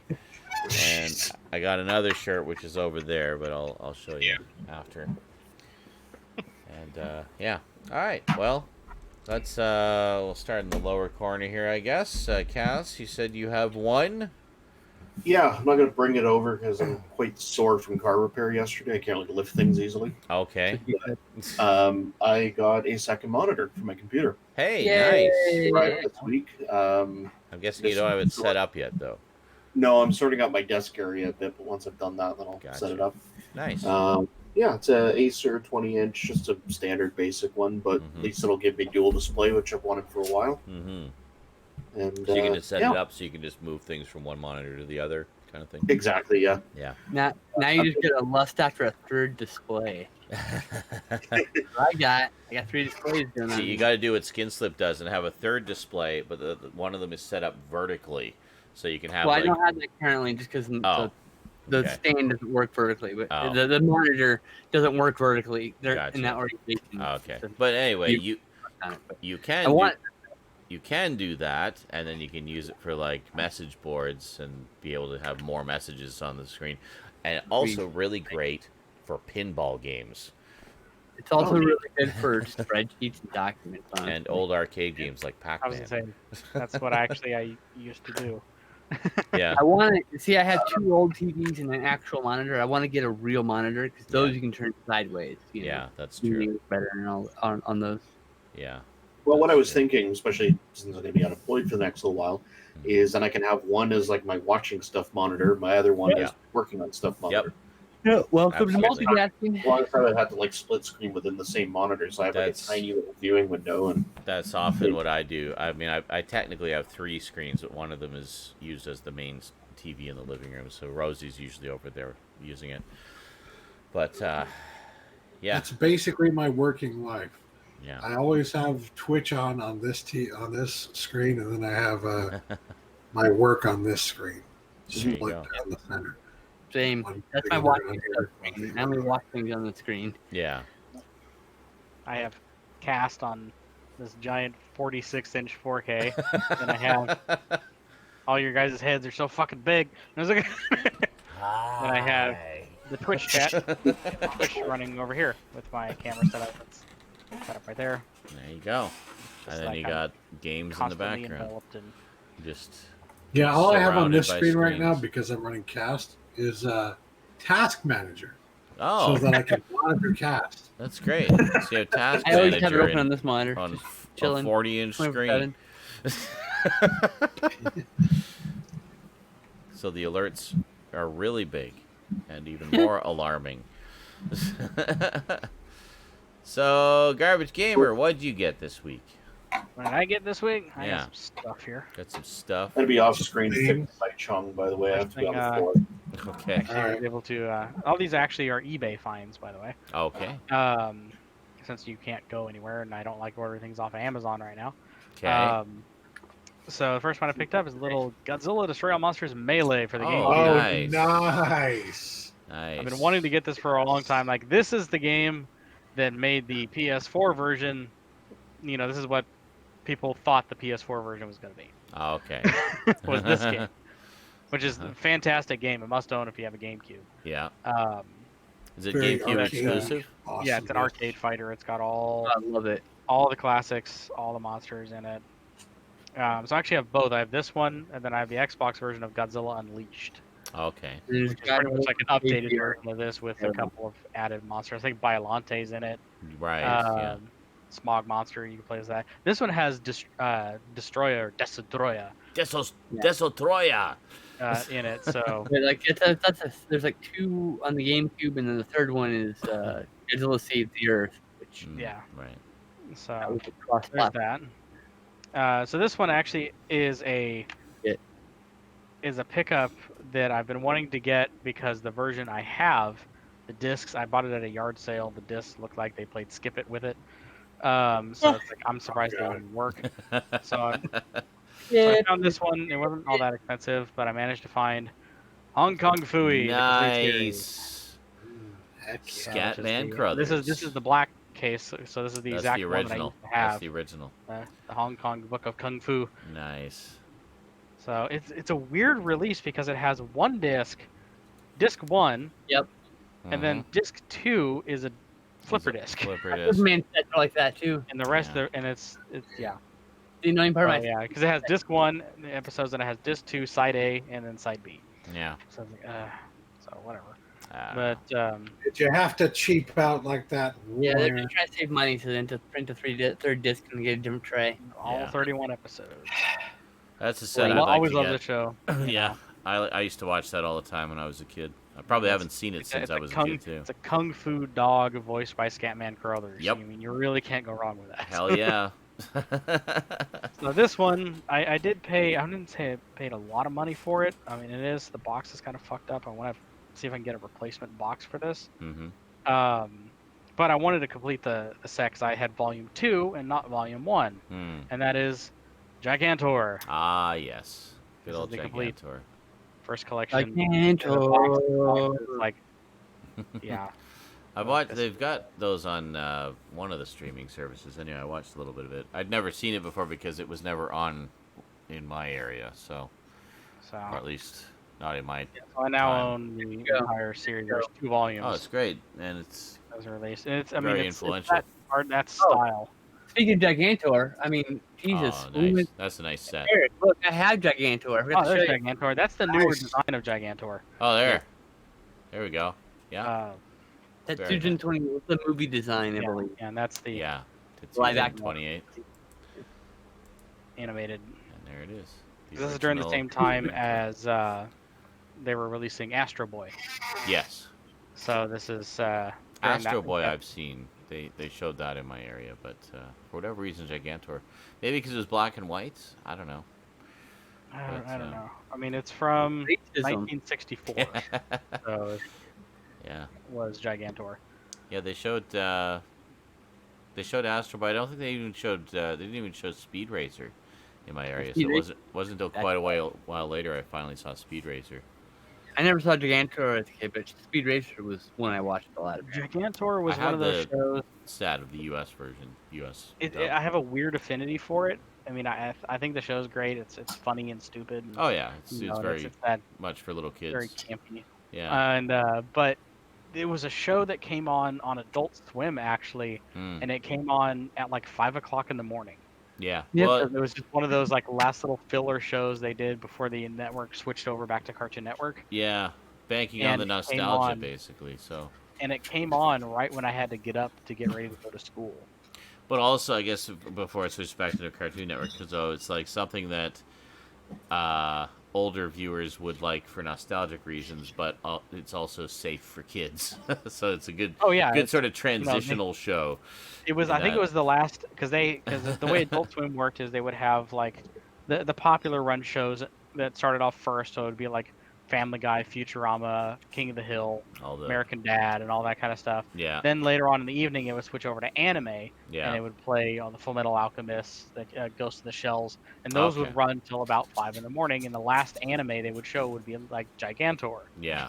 They would show Gigantor because then it would switch over and it would have like a pseudo Saturday morning cartoon block from like 5 a.m. till about 7 a.m. when it switched over back to Cartoon Network, and that's when it would show like obscure.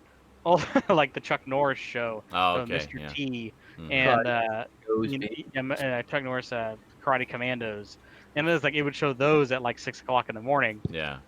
So I remember watching those getting ready for school because school starts out here at 7:15 in the morning, and bus picks you up at like 6:30, and so I just remember the sound of like if you've ever heard the intro to the show, that kind of like noise when he's like controlling the robot. Yeah. And it starts playing the dum dum dum dum dum. That music and that sound is just like when I hear it, I go, "Oh God, I gotta get up." I gotta get up. Damn it! It's just so ingrained in your psyche now. Oh yeah, I literally for like almost 8 years. Yeah. Hearing it every morning. Yeah, that's what I'd love to see more of at some point, just for the historical significance. And I mean, that basically that show and Astro Boy, they basically kicked off anime. Like that's. Oh yeah. That's where it all begins. Like this is where a lot of the tropes and people who, when they make jokes about anime. Yeah. It shows like this is where it comes in. And Speed Racer is another one, yeah. That kind of stuff. Yeah. Fast talking Speed Racer. The fast talking, the agape mouths, and they're moving really fast, so they draw lines behind them. Yes. Speed lines. Haha. I am Racer X. I'm faster than you. Ha ha ha. Yeah. That's right. I will play as much as I can with little frames of animation, so they don't have to animate, so they can do this on a cheaper budget. Ha ha. That's right. Well, that was one of the things with anime was they wouldn't focus on the lips matching the words. They just kind of have like the mouths flapping. Yeah, right. They would focus on the action. That was where all the budget went, was into the action and the the action. Explosions and stuff. Yeah, the action. The action and the action of the action and the action. Yes, and anyone out there, if you're an anime fan and you've never seen Gigantor, all you have to do is go onto YouTube and type Gigantor. Yeah, it's out there everywhere. Tons of episodes of this show. Yeah, it's on YouTube. It's on. I think it's on Netflix or Amazon Prime. It's everywhere. Yeah, so it's very easily accessible. But it's fun. I mean, it's a very significant piece of anime history. So, at the very least, check it out for that reason, or if you grew up with it for nostalgic purposes. Oh yeah. Yeah, I wanted to watch it just to kind of see what I'd missed. I always hear people talking about it, and I mean, I love giant robot shows anyway. So it's like it's the origins of giant robot shows. I had no idea that this show. Not only, this show didn't last too long. I think it only had. I think it's one season. I think But, one or like, two seasons. But it's like a long season, like 50-something episodes. Oh yeah, the first one here is 26 episodes. Yeah, I think it's 52, so it's like a full year of weekly episodes. But it's been like it was a series that continued. It Yeah. got other series, it got color series, it got movies, Yeah. and so it got all the way up to the 90s. Oh yeah, it's very popular. 30-year run, popular. Early 2000, there's a live action, 2004, I think. Live action Tatsujin 28 movie, which is where that figure is from. Is that what that was? Yeah. Yeah, there you go. So, Very cool. Yeah. Alrighty. Well, good pickups this week. So Yeah. Stoudman, naughty Hello. number 9 of 9 pickups. What did you get? What are the 9 things you got? right. number 9. I got Jay and Silent Bob reboot. Oh, nice. I want to get that. I don't have any of I those on Blu-ray. haven't seen yet, but I don't have any of them on Blu-ray. I either. wanted to see it. But went on sale, so I decided to pick it up. Then I found out that it's on Amazon Prime now. So, well, I'm so glad I picked it up because I'm going to buy it anyways. I'll probably watch it on Amazon Prime and then pick up the Probably could Blu-ray have later. watched it on Amazon Yeah. Prime first. Yeah, I'll definitely get the Blu-ray. Regardless, at least I get the slipcover. Yeah. Yeah, it's a nice slipcover. Very nice. Very And nice. then my Kino Lorber order finally came in. So Ah, I got The Pit. The Pit. That movie's Okay. so fucking good. This is why I got The Pit, because she told me that I needed to see this movie. I'd never seen it before. Never heard of it. Okay. I'd heard of it. I remember seeing this art. Is there any way any of us have not seen this fucking artwork before? I mean, really. Have you seen The Pit before? I've never seen it, no. Oh my god. I've seen I that was artwork Jamie before. I wouldn't know kill that artwork. anyone I know it unless so well. Teddy told so him good. to. One of my Oh. favorite weird movies. Anyways, next I got Bela Lugosi and the Invisible Ghost. Ah. Yes, Yeah. Manic. Jay and Silent Bob reboot. They did a new Jay and Silent Bob movie. I was like, well, this movie I haven't seen yet, so I'll get it. Jay and Bob Silent reboot? Yeah. Anyway. Yeah. And then I got KROTCH. I totally read that as crotch. Crotch. Walter Matthau's Crotch. Stars I was like, oh god, I saw like an old man and a little girl, and I see crotch, and I go, what the fuck? I also saw Crotch, so I was really confused. Walter Matthau. And Crotch. Yeah. And you put the R there for in your brain. Yep. Right? Still see the R. Okay, so this is a movie starring Walter Matthau, directed by Jack Lemmon. Nice. Oh. That's all you do. It's Sold. grumpy old men Yeah. Cover was together, terrible. Not their crotches. No. working Yeah. together in this one. Grumpy old man Crotch. And then the rest of the movies I got literally were like practically all of the $6.99 westerns they had, Sweet. which are varying degrees of quality. Okay. But To be expected. Grumpy old crotch. More Dead Than Alive. Uh-huh. Vincent Price is in this one. Nice. That was one reason I wanted to get it. Yeah. Don't see him in many Man westerns. of the West, starring Gary Cooper. Hey, there you go. Oh, sorry. The Spikes Gang, starring Lee Marvin. Kind of Hey. want that one, but Hey, Ron Howard and Charles Martin Smith are in that too. Sweet. Yeah. A Man Alone. Oh. on. And Lee Van Cleef. And Raymond Burr. Holy shit. Who directed A that? lot of great ones in this one, yeah. Yeah. Ryan Johnson, who directed that one? Who directed this one? Raymond Burr and his Raymond magnificent broad shoulders.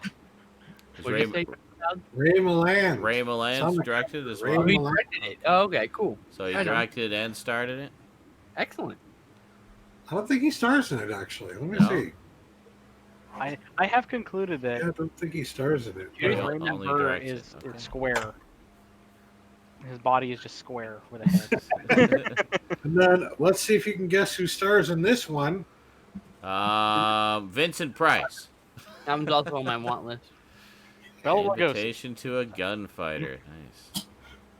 Yul Yeah, I Brynner's figured- awesome. He took my Western collection because it was. They were ridiculously cheap at the Yeah, time. no, that's good. They are like honestly, westerns aren't like a hugely popular genre right now, so you can often get westerns cheap. Because And you can get movies like KROTCH.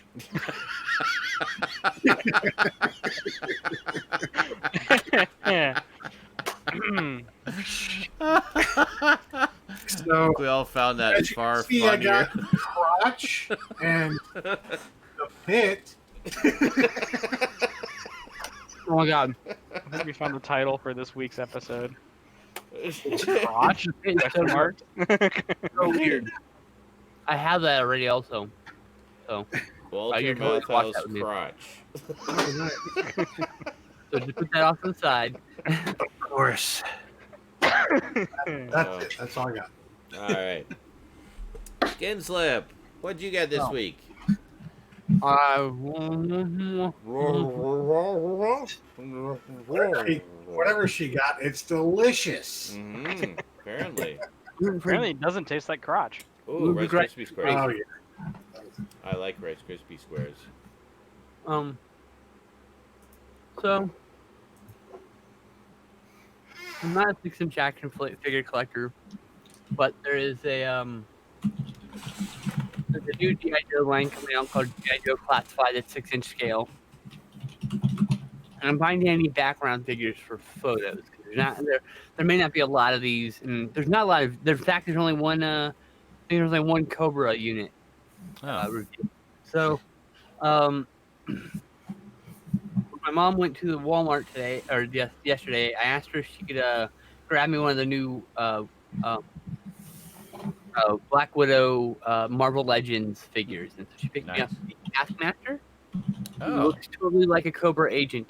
He does, yeah. I also thought it was a woman at first because the way it was posed in the box is like this. Oh, okay, yeah. But that's just the ab crunch, not. That's how it's supposed to be. Oh, okay, yeah. I was like, did they cast a woman? I looked at cast with. I'm like, no. I was like, oh. Yeah, the ab crunch is crazy on this guy forward. Oh, good lord. And like almost non-existent backwards. Wow, those are like broken spine and snapping broken his spine, yeah. I'm not a huge fan of the articulation of this figure, but it'll make a good background figure. Yeah. There's also a few more figures in the way that I had purchased earlier in the week for the same purposes. So, Nice. The free movie for this week that my dad picked up that I get the physical copy of is Bad Boys for Life. Oh, there you go. Finally watched the third one of that. I like those. I like those movies quite a bit. Next,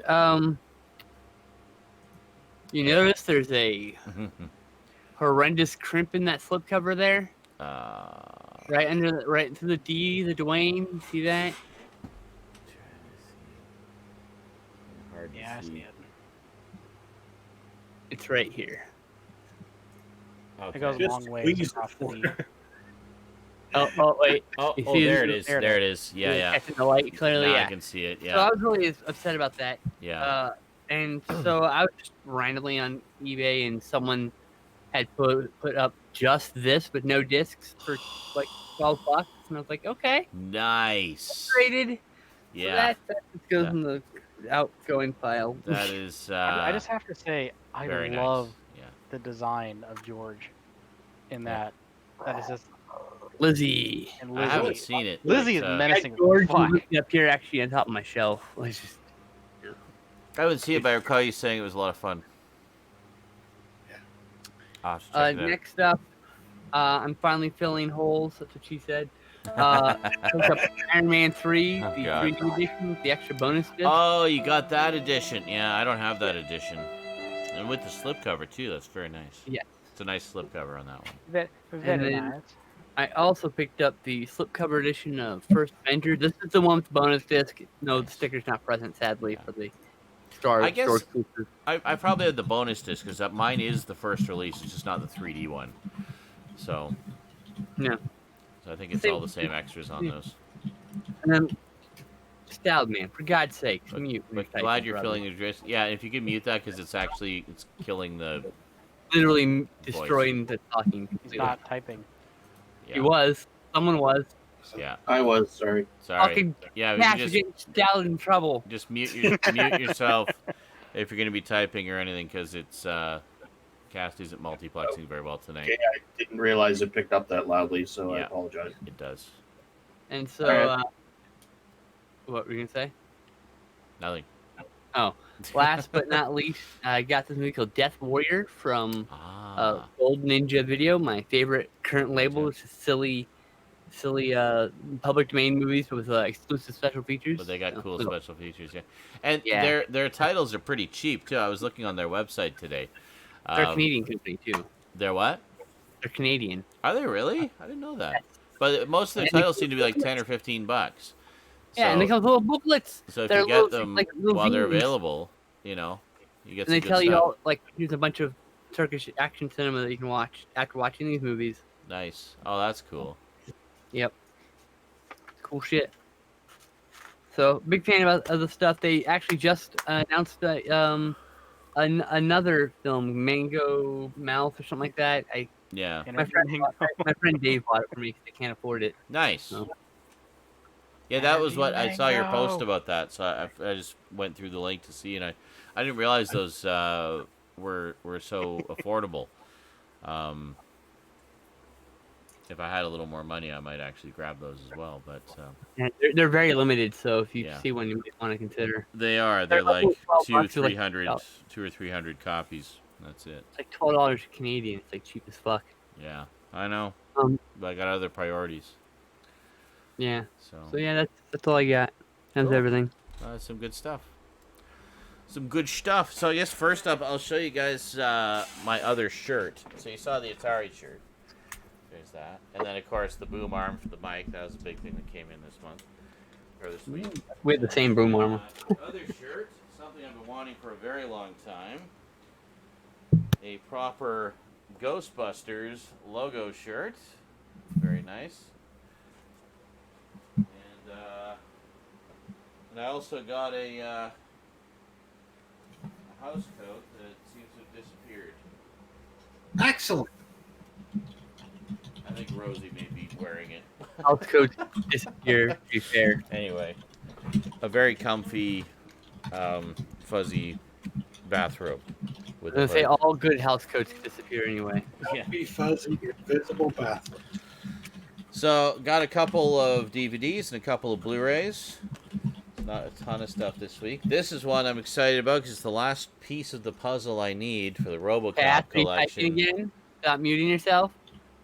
Fuck, sorry, I forgot. Sorry, okay, go ahead, Sean. Now I can hear you. Program.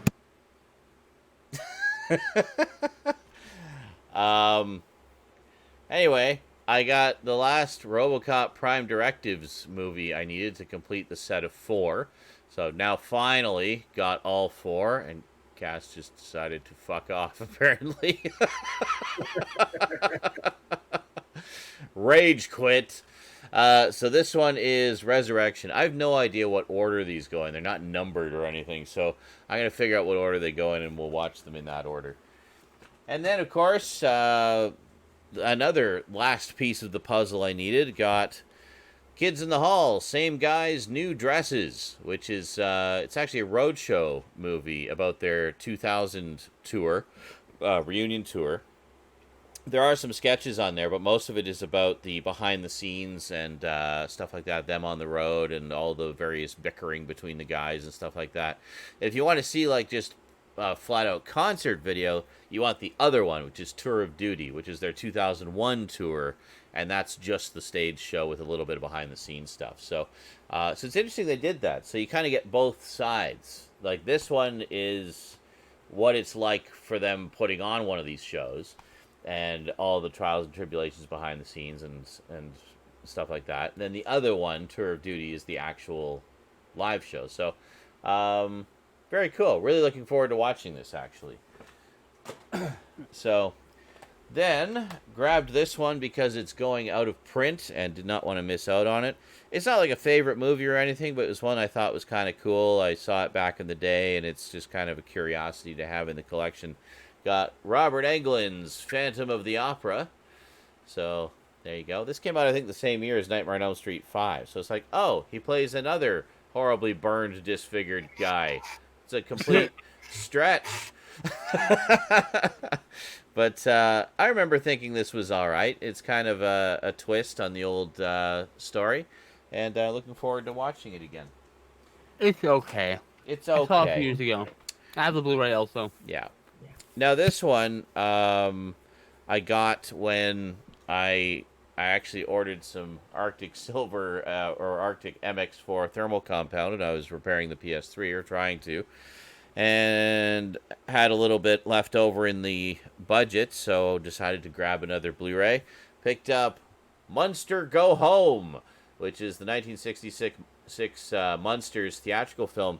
Now, this is actually a double feature Blu-ray because it also includes, in a new 2K scan of the movie, the Munsters Revenge. So it actually has both Munsters movies on it. I don't know why they didn't just call it a double feature. But, okay, that's cool. I'm all right with that. It has it has an audio commentary as well with actor Butch Patrick and filmmaker recording artist Rob Zombie. So, very cool. Looking forward Cover to it. reversible? Is the cover reversible? Well, no, because the other one was a TV movie, so there was no poster. But on the back, we do have... Hang on, I can just pop it out here. We do have some... a lot more. We do have some artwork on the back there. That's You cool. can see. That's cool to give you both, though. Yeah. I'm going to have to But, get that now. Yeah, because at first I was like, oh, well, it's good they're bringing that out. Or they wonder if they're going to bring the other movie out as well. And then they listed the features, and I'm like, oh, it's included. Well, okay then. That's a must-buy. So, yeah, as you know, I'm a big Munsters fan. So, I mean, this was a no-brainer for me. I had to get this. Get both movies in glorious high definition. Yep. And that is it. That is it for the pickups. I was going to say, speaking of the Munsters and Rob Zombie, I do believe the song Dragula is based off of Munster's Grandpa Munster's car. That's correct. It's actually not. It's the drag racer that Herman uses in the movie, and it only actually appeared in the series in one episode. Oh, so we got the order for RoboCop in the chat. Look at that. Oh, thank you, Major Matoko. So apparently it's Dark Justice, Meltdown, Resurrection, Crash and Burn. That's the order. Okay, cool. That's the order we will watch them in then. Thank you, Major Matoko. But yeah, the big deal about that, of course, is it was the first time the Munsters were in color. Although interesting to note, the original short pilot that they used as the pitch film for the network was also done in color. The series was actually originally going to be in color, but they decided to go with black and white as a budget consideration. But I think it actually works well in black and white anyway, because it's kind of a nod to the old Universal monsters, right? So classic monsters, exactly what I was about to say. Yeah. You know? So it's interesting to see the movies, which are of course both in color, especially having been accustomed to only seeing them in black and white for so long. I honestly didn't know that the sequel was included. Now it's like higher up on my list of needs. Yeah, so it's a full on double feature, which is great. So I'll definitely be rewatching those soon. I haven't seen the Munsters Revenge in a long time. Rosie and I watched Munster Go Home a while ago. Oh, there's us. Hi. Yeah, Hi, us. I'm working on it. Just hang on. Welcome back.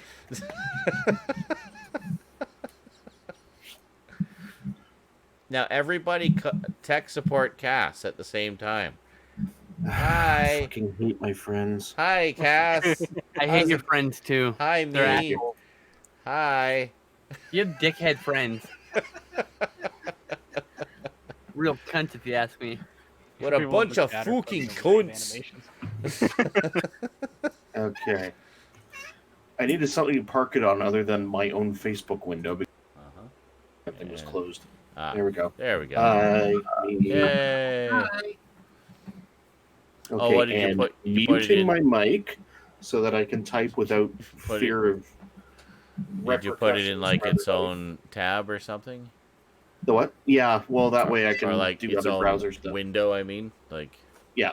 Yeah, that makes sense. Yeah, because I can open other browser tabs and Yes, because if it's in just a tab, then as soon as you go to another tab, it. Otherwise, I do this and I start going. I don't actually go to it. Yes, exactly. Oh, look at all the porn that came up in the list. Oh, boy. Wow. Good choice. Yeah. Better than RedTube. I know you're all trolling for a fact because I only ever do that in incognito. So Yes. Incognito. nothing, Smart cat. Yes. nothing would come up. No. I don't care if it's just me that uses it. I don't want a trace of that. Not only No, do of I use course. incognito, but I use it in a completely different browser than my everyday driver browser. I have a porn As, browser. That's actually not a bad idea. Correct. That way you can have that set up just as your porn browser, and it's got all the privacy features enabled, and then it doesn't impact your regular browsing at all. You don't accidentally open up a fucking tab. Like, oh shit, I didn't mean to close. Oh, my no. God, so much dick. 27 chatterbait tabs. No. 27 chatterbait tabs. Yeah. It's burning into the screen. Oh God. I didn't know. Oh, no. Endless pop-ups of cock. Jesus Christ, how many cocks in one room? That's crazy. As far as the eye can see. Cocks everywhere. I remember this old Craigslist ad for a 65-inch plasma screen TV. This is an old one. It's all nice. He's like, oh, it's brand new, blah blah blah, like that. You know, just if you're willing to haul it out of my house, you can come have it. He goes, there's only one caveat. And he goes, there's a bit of a backstory. I was on vacation and a friend of mine was house sitting, and he fell asleep watching some porn.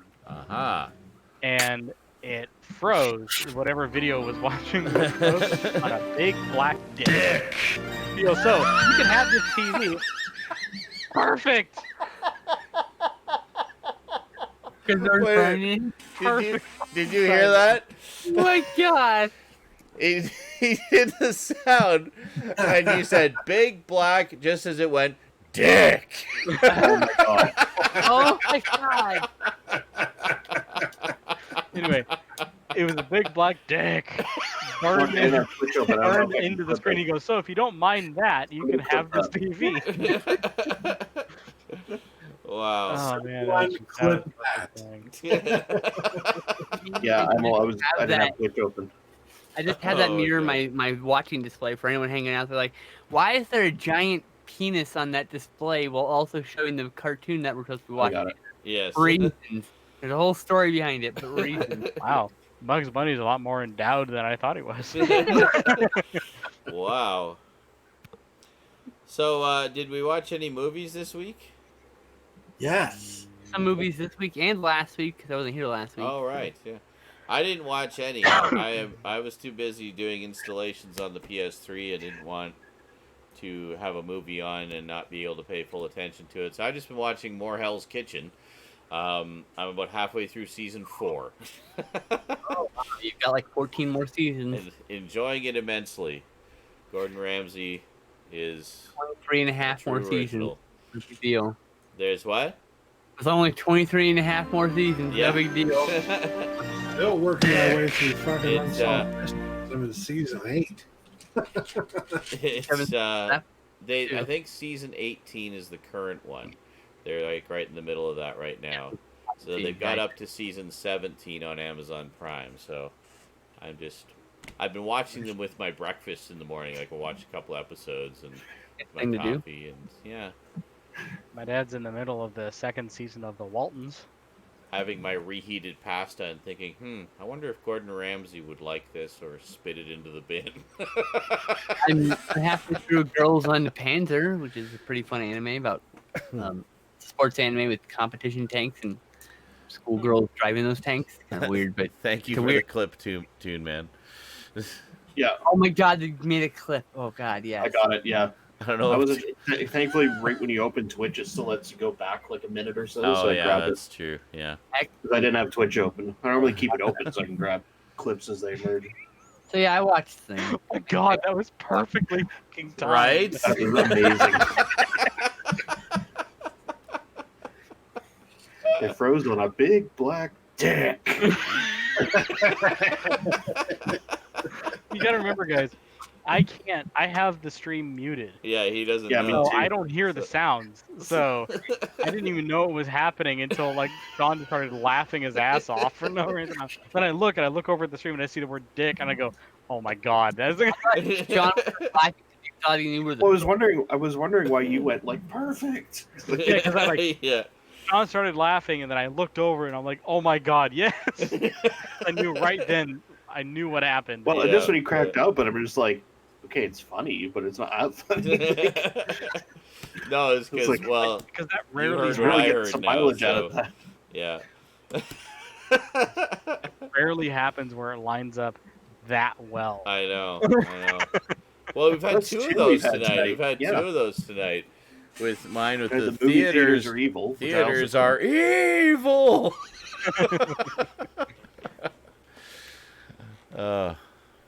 Jail's just on fire with the comic timing. Yeah, so movies. Yeah, watched a few. Yep, I watched a few too. I keep meaning to watch Star Wars, but I haven't yet.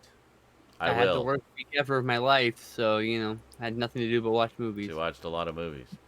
Well, that's Yeah. good. It's one of the things they're there for, is to get us through those tough Yep. times. Yep. By bringing a little joy and escapism. So, The Stan's world just is watching the clip over and over again. Should I talk about the movies I watched? Sure. Why don't you talk about the movies you watched? I watched Unforgiven with Stoudman. Oh, I still have Great. to see that. I'm sure you talked about it a little bit last week, but it's a great deconstructionist. Mm-hmm. It's not a reconstructionist western; it's a deconstructionist western. Yeah. Every fucking turn, it's cutting off the kneecap of Legend of the West. The character just being fucking cucked by everybody around him, or by just the tropes of the universe just not letting him be a badass. Yeah. Great movie, really great. Nice. I will see it one of these days. Next, we watched a true crime documentary because I'm addicted to them, and Stoudman's the only one who will watch them with me. To be fair, this is one even I wouldn't have on my own gotten into. Mm-hmm. It was specifically because of Skinslip that we watched. I wasn't Okay. watch this one either, but Errol Morris, the king of documentaries. Yeah, that was a selling point for sure. So, it's got a all-star study cast reenactments like Peter Sarsgaard, Molly Parker, Oh, wow. a bunch of other people I can't remember, a bunch of fucking character actors like, oh, it's that guy, it's that guy, it's that guy, it's a bunch of that guy. Okay, nice. And it's about the U.S. scientists entangled with the secret Cold War program known as MK Ultra, Oh, which okay. is wild I've heard because about I that. just listened to a 3-hour conversation with a guy who spent 20 years investigating this guy connected with MK Ultra, who's connected to Jack Ruby, Sirhan, Mhm. the guy who shot Robert Kennedy, or is that Mhm. Sirhan Sirhan? That may be Sirhan, and the Unabomber. I They're all see. connected to the same MK Ultra program. Interesting. Because it was a very long-lasting, wide-reaching program that Mhm. was very unethical, and we now found out in the '90s when the stuff was released. But I had just listened to this conversation with Joe Rogan, this author, and then like that night we watched Wormwood, and I was like, oh my fucking god, oh, it was so good though. It's like I got a it's response. Errol Morris, so it's not tinfoily. It's really just really I good. got a to read about. response from a guy on Twitter who claimed to have been part of that program. It's very likely. Yeah. There was a Hayton Ashbury or someplace in near Hayton Ashbury. There was a clinic, right? And that clinic operated for 50 years, and then 6 months after the documentary came out, that fingered him as the place where the CIA tests happened for MK Ultra. They're gone. Yeah. Everything's gone. No trace they ever existed. Mm-hmm. We got photos they existed, but if you look at the building, it looks like nothing was ever there. Yeah. Squeaky clean and gone. That's the whole like Men in Black stuff you read about, but never The quite Men in Black believe. are but- the CIA, who aren't even supposed to. By the way, CIA is not supposed to operate in the United States. They're a foreign intelligence organization. Yeah. FBI is supposed to operate inside the bounds of the United States. Yeah.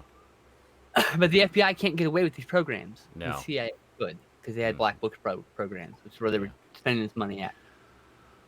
Well, Actually, there's actual legitimate documentaries about MK Ultra. It's not even like a tinfoil hat conspiracy thing. It's a real thing they did. no, it's just where a they it's were a thing dosing that they, people with LSD to try to make a Manchurian candidate. So these sleeper things control agents, people. like literally sleeper agents. Specifically, they wanted to compel people to do things that were against the moral code. Yeah. Basically, make secret assassins. Yeah. And here's the wild thing: is there's this guy who came up with a method that while you're on LSD, to hypnotize you to implant suggestions that make you do things.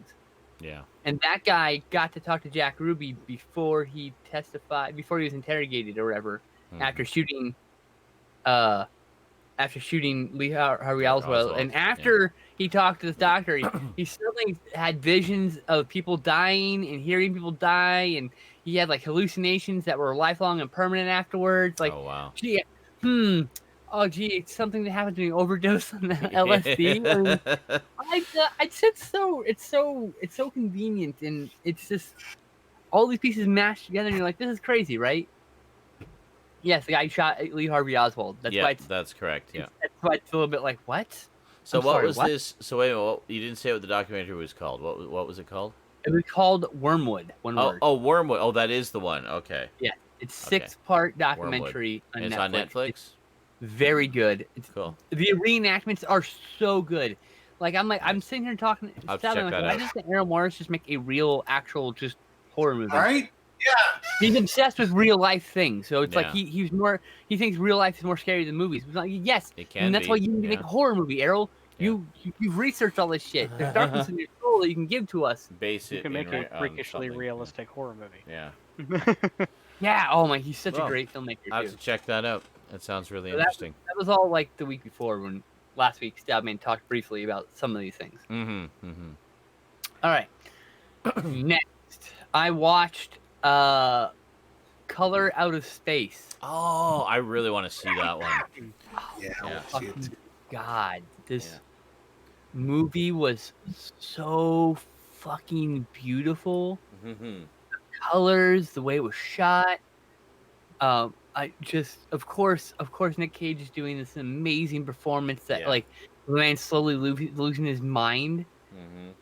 Just, oh my goodness, I need to see it again. It's so good. It's Yeah. really fucking good. It's based. Highly It's based on Lovecraft, isn't it?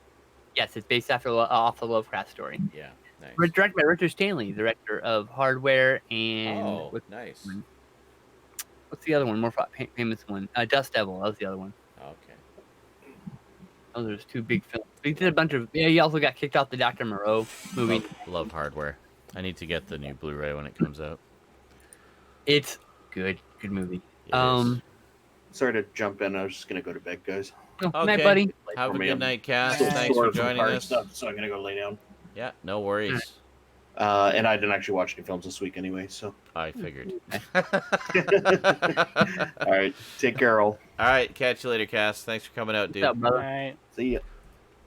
So, I don't hand out 5 out of 5 star films or ratings hardly ever, but Color Out of Space, 5 out of 5 stars. It's a masterpiece, and I would, if I were a billionaire, I'd be giving Richard Stanley money to make movies all the time. Yeah. He's a fucking There you amazing go. filmmaker. That is a good Next. use of lots of money. Season 2, the last drive-in with Joe Bob Briggs started Ah. out with the Chopping Mall, and Nice. which of course I've seen. It's a great movie with the killer robots, also known as Kilobots. I really want that Vestron video Blu-ray. Worth Of it. that. It's good stuff. One of the I few, know. a lot They're of those Vestron titles aren't worth it. They're just so fucking expensive here in Canada. Yeah. So And I- Chopping Mall is one of the ones that is loaded with special features. Is why I Yeah. said that one's worth it. I So, really want it. The that count one's worth it. If you like the Wishmaster films, that one's worth it because there's lots of stuff on that one. Yeah. And then a lot of the other ones are not worth it because they're just so they're lacking a lot of special features. And Yeah, I've only got a few. Like I've got a couple were gifted to me. I bought a couple. Yep. Like I got Gothic because I wanted to have that one. in oh, my I wish desk. I had that one. That's a really good one. And then I got the Reanimator one that they put up Beyond Reanimator, I think. I want that one too. I need that Yeah. one still. So, and that was just to finish the Reanimator trilogy, basically, to have all three of them. Same. I was kind of hoping that Arrow would release it overseas and I could just cap off my box sets with them. So then they'd all be Arrow, all three. Yeah. But, I have all three on Arrow, and they'd yeah. match. Or if any company released a slip box set, it'd be fine, honestly. Yeah. Still will probably take time. Yeah, I know it might happen. And so watch that. That was really good. Then the second part, because each episode is a double bill of movies, so they watch the whole movie, and he interrupts the movies to give you facts and trivia, interview people from them, all that. Mm-hmm. Always really entertaining. It's the best. It's one main reason you should get Shudder is the original content on there. The original movies and the Joe Bob's The Last Drive-In stuff. So good. Mm-hmm. Worth it. Worth the $6 or $7 a month. Yeah. The second movie was a new film to me called The Incredible Torture Show. Oh, I don't know that one. What a wild and weird vision this movie is. Mm-hmm. I'm really into like singular visioned directors who are reaching farther than their budget can possibly try to reach. Mm-hmm. I love those movies, and this is one of those movies where it's just it's so fucked up. There's some legit, really fucking disturbing shit in this, from just weird shit in this movie, and it's also badly acted and weird. And no one here's a real actor. I don't think. I'm pretty sure everyone's just random fucking people from New York, the New York underbelly, because there's just weirdos abound. But it's something everyone I think should see at least once, because it's one of those movies where it's you're not quite sure what to make of it, and at the end of it you're probably not gonna know if you like it or not the first time. And I loved it. I'm gonna probably buy this movie. This was great. Cool. 3.5 out of 5 stars. There's lots of gore in it. There's lots of boobies. Yay! Weird stuff. I like Lots all of of weird those things. So worth checking out. Excellent. All right. Then I didn't watch anything this last week because I've been in a depressive hole. Yeah. Okay. No, I had 2 more. I'm just sorry. All right. So Maniac, the 1980 slash film by William Lustig, starring Tom Savini's exploding head. Yes. Doesn't he shoot himself technically? He actually, not only does he shoot himself, but he's in a trench coat and he has a real gun with real bullets. Yeah. He jumps on the hood of the car and he shoots his own fucking head off. Yeah. And then he has to hand the gun to an off-duty police officer who disposed the gun for him. Yeah. It is a federal offense of 5 years in prison for firing a weapon in New York City. Wow.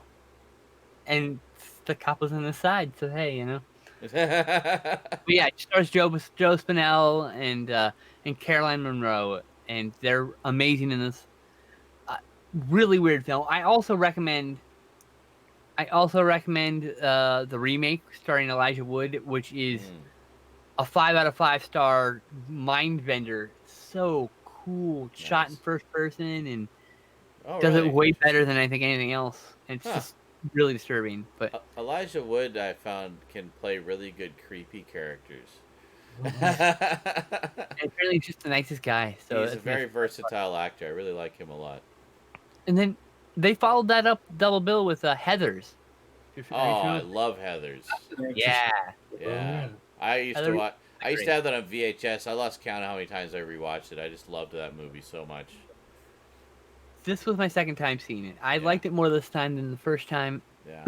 Not just because Joe Bob put a lot of context to it and made a lot of jokes, but honestly, the first time I think I was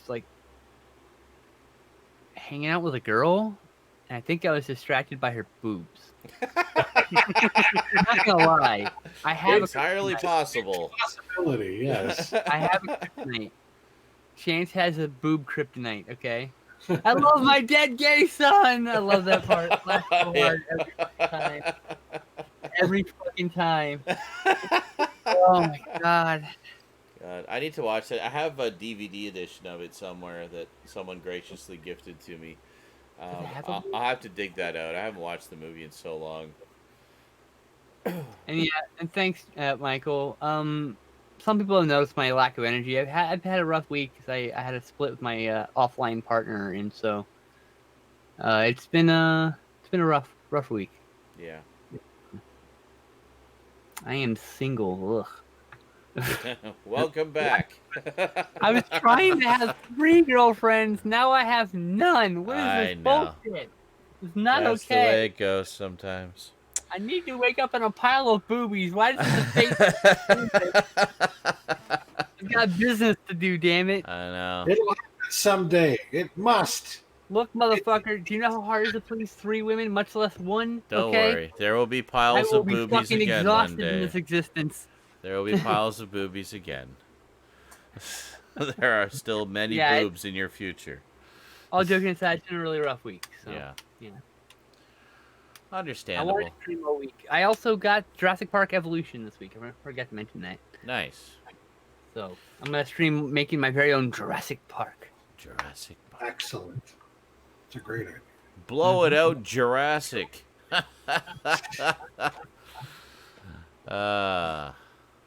Okay. Was that it Alright. for the movies? That was a lot of movies. Yeah, it's 2 weeks worth though. That was a good batch. I only of watched movies. 2 movies this week technically. What about you, Stout? I watched Parasite. Oh, nice. Bong It's Joon-ho? the- yeah, Mhm. it's the Korean movie that won all them awards. You Yeah. know, what I found interesting just starting off watching it was the fact that it wasn't a horror movie, because it was described to me as a horror movie by at least a couple people. Mhm. Oh god, that's it's what not a mine horror said. movie, people. That's Shut what the I fuck thought up. it was, but Movie. okay. It Oh. may have a few, and I do mean a few elements of horror in it, Yeah. but like, Oh god, I'm gonna watch this movie and be like, motherfucker, we're gonna have a fucking throwdown. not a horror movie. It's not. Bong Joon-ho. It's a great fucking movie, though. I Yeah. can see why it won all those awards. Like, if you can read into movies, yeah. you know, you can dig Yeah. beneath the skin of a film, then Mm. yeah, then you'll kind of get what they're going for with it. Yeah. And damn, is it deep? Damn, is it fucking good? There's Nice. a lot to say about society in general, and eat the fucking rich, and yeah, that kind of stuff. Nice. I'll have to check that out. I think it's on streaming right now. I'll have to. It's- Uh, Do you have Hulu? It's on What? Hulu. fucking Hulu? Hulu of all fucking people got it. So sick of the They never- existence of Bong Hulu. Joon-ho. Thank you, Ross. They Bong always Joon-ho. Television, right? Right. So it's like suddenly out of nowhere, Hulu decides to be the one company that got Parasite.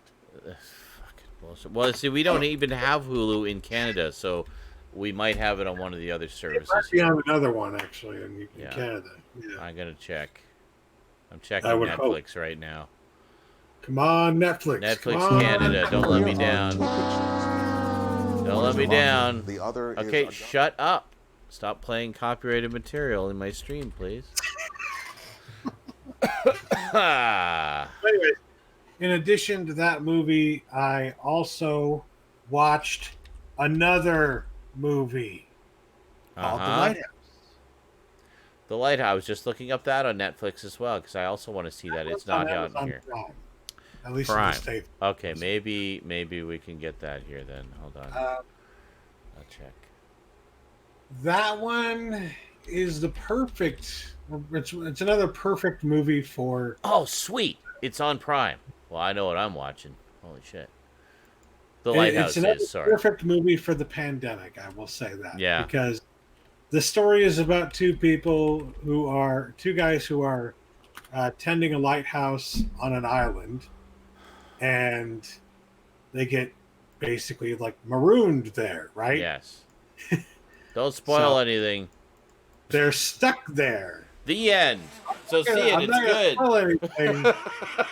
Like, it's fucking crazy. Yeah. And Willem Dafoe eats up the motherfucking scenery. Oh, dude. Just eats it up with his fucking. Nobody can do This man unhinged is one of the crazy. best actors of all time. Yeah.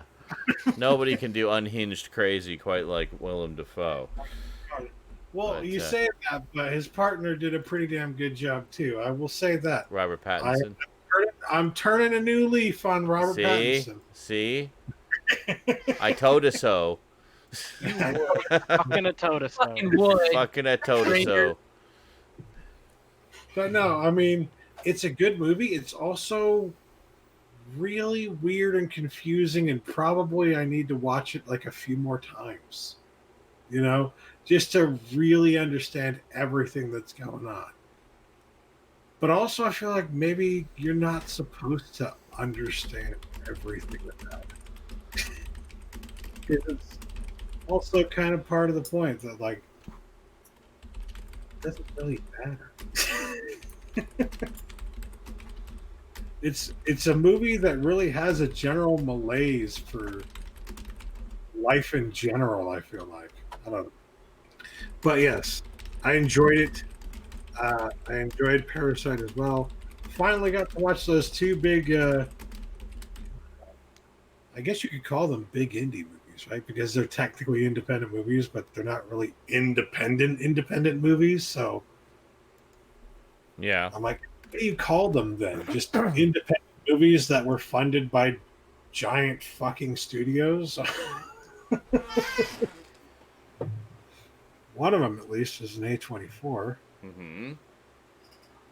And A24 does no wrong, as we know. This is true. They've pretty much been consistently excellent with everything. I can't think of one A24 movie that has been bad. Not one. Yeah. Anytime I have seen one of their films, it has been excellent. And I finish the film and say, "Wow, that was a good film." Mm-hmm. I liked that movie. I liked that movie. That film was good. It was a good piece of moving picture film. So yeah, those are the two movies I watched this week. Cool. So The Lighthouse and Parasite. That's a good pair. That's a good pair of movies. Ha ha ha ha ha ha. Yes, if you think you're going crazy and insane, being stuck in your luxurious, well, maybe not luxurious house, but you know, In comparison. you got a fucking computer in front of you. You can access the internet. You're watching us right now. In comparison, you think you're going crazy? Ooh. I was already crazy before this pandemic. Yeah. Pandemic's not I helping already anything. stayed at home most of the time before this pandemic anyway. Yeah, It's right. not, Like I've been telling people, I've got at least 10 plus years of experience of being a hermit locked up in a room. Yep. Who aren't familiar with No. it? I've this been ain't training nothing. for this. It is my time to shine. I just wish I wanted a store for food with. Welcome, I so badly just wanted to be like, welcome to my world, bitches. Yep. But yeah, we're definitely fortunate to be going through this in the time that we live in, because we do have a lot of entertainment at our fingertips, communication through the internet. I mean, I can't imagine what this would have been like, say, back in the 70s or 80s. You know, I mean, at even most. if you can't afford And to book buy Blu-rays Yeah. or DVDs or whatever, like we do from time Yeah. to time, right? You still, if you've got the internet and you've got a computer of some sort, you've got access to things like Pluto TV. Yeah. So you basically got free fucking cable TV right Yeah. fucking there. What's that other one that people are talking about? Stir? Yeah, I Stir. think it's Stir, yeah. And then if you've got if you've got Epic Games, I mean, not to sing their praises too much, but you can get free games They give you pretty a lot of much free every games. week or two Yeah. off of their Well, plenty and of free Twitch- shit that you can Twitch get. Prime gives you free games as well if you have Amazon Prime. Yeah, you have to pay for that. Well, you have to pay Epic for Games is Amazon, yeah. completely free, so Yeah, that's why I'm mentioning True. that. I see. Well, there you go. Point being, like, you don't have to pay anything extra just to pay for fucking internet and a computer, and you have Yeah. access to a lot of entertainment. Yes. Well, and most people nowadays have at least a streaming service, maybe two. You know, so there's whatever they have as well, and like what Duncan said, I mean, chances are, you got a bookshelf there with a bunch of books you've never read. Yeah. Well, now you can read them. Lord knows I do. I got so many books and comics I haven't read yet that I've only kind of skimmed, and it'd be great to sit down and read them. Got But lots that's of another movies thing, to though. watch. I got stacks of games. If you got you've got archive.org too. Yeah. Guess how my many God. fucking Yeah. books are on archive.org? Well, you and don't feel like movies. reading them? Well, guess what? They're all in audiobook form too. They got audiobooks, and there's just a wealth of material there. Yeah. You miss going to a coffee shop and watching pretty ladies walk by? Well, see if there's a webcam stream online that just shows people walking along on the street. They're out there. The internet has literally everything. So, if you're looking for a particular form of entertainment, such as watching beautiful ladies walking along, I'm sure you can find something. You won't be able to whistle at them or have coffee with them, but at least you can watch them like a weirdo. It's this class of people who, I swear to God, they think the internet is nothing but fucking Facebook, Twitter, and a few other fucking social media. I forgot one more pickup. God damn it. Oh, let's get... Hang on. Where are we here? There. Picked up this. Ooh. Magic the Gathering Unstable, which is a comedy magic card set.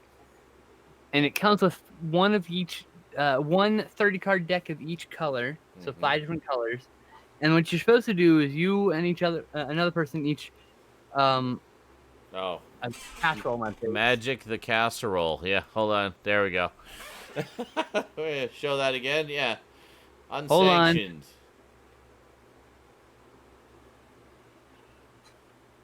Unsanctioned.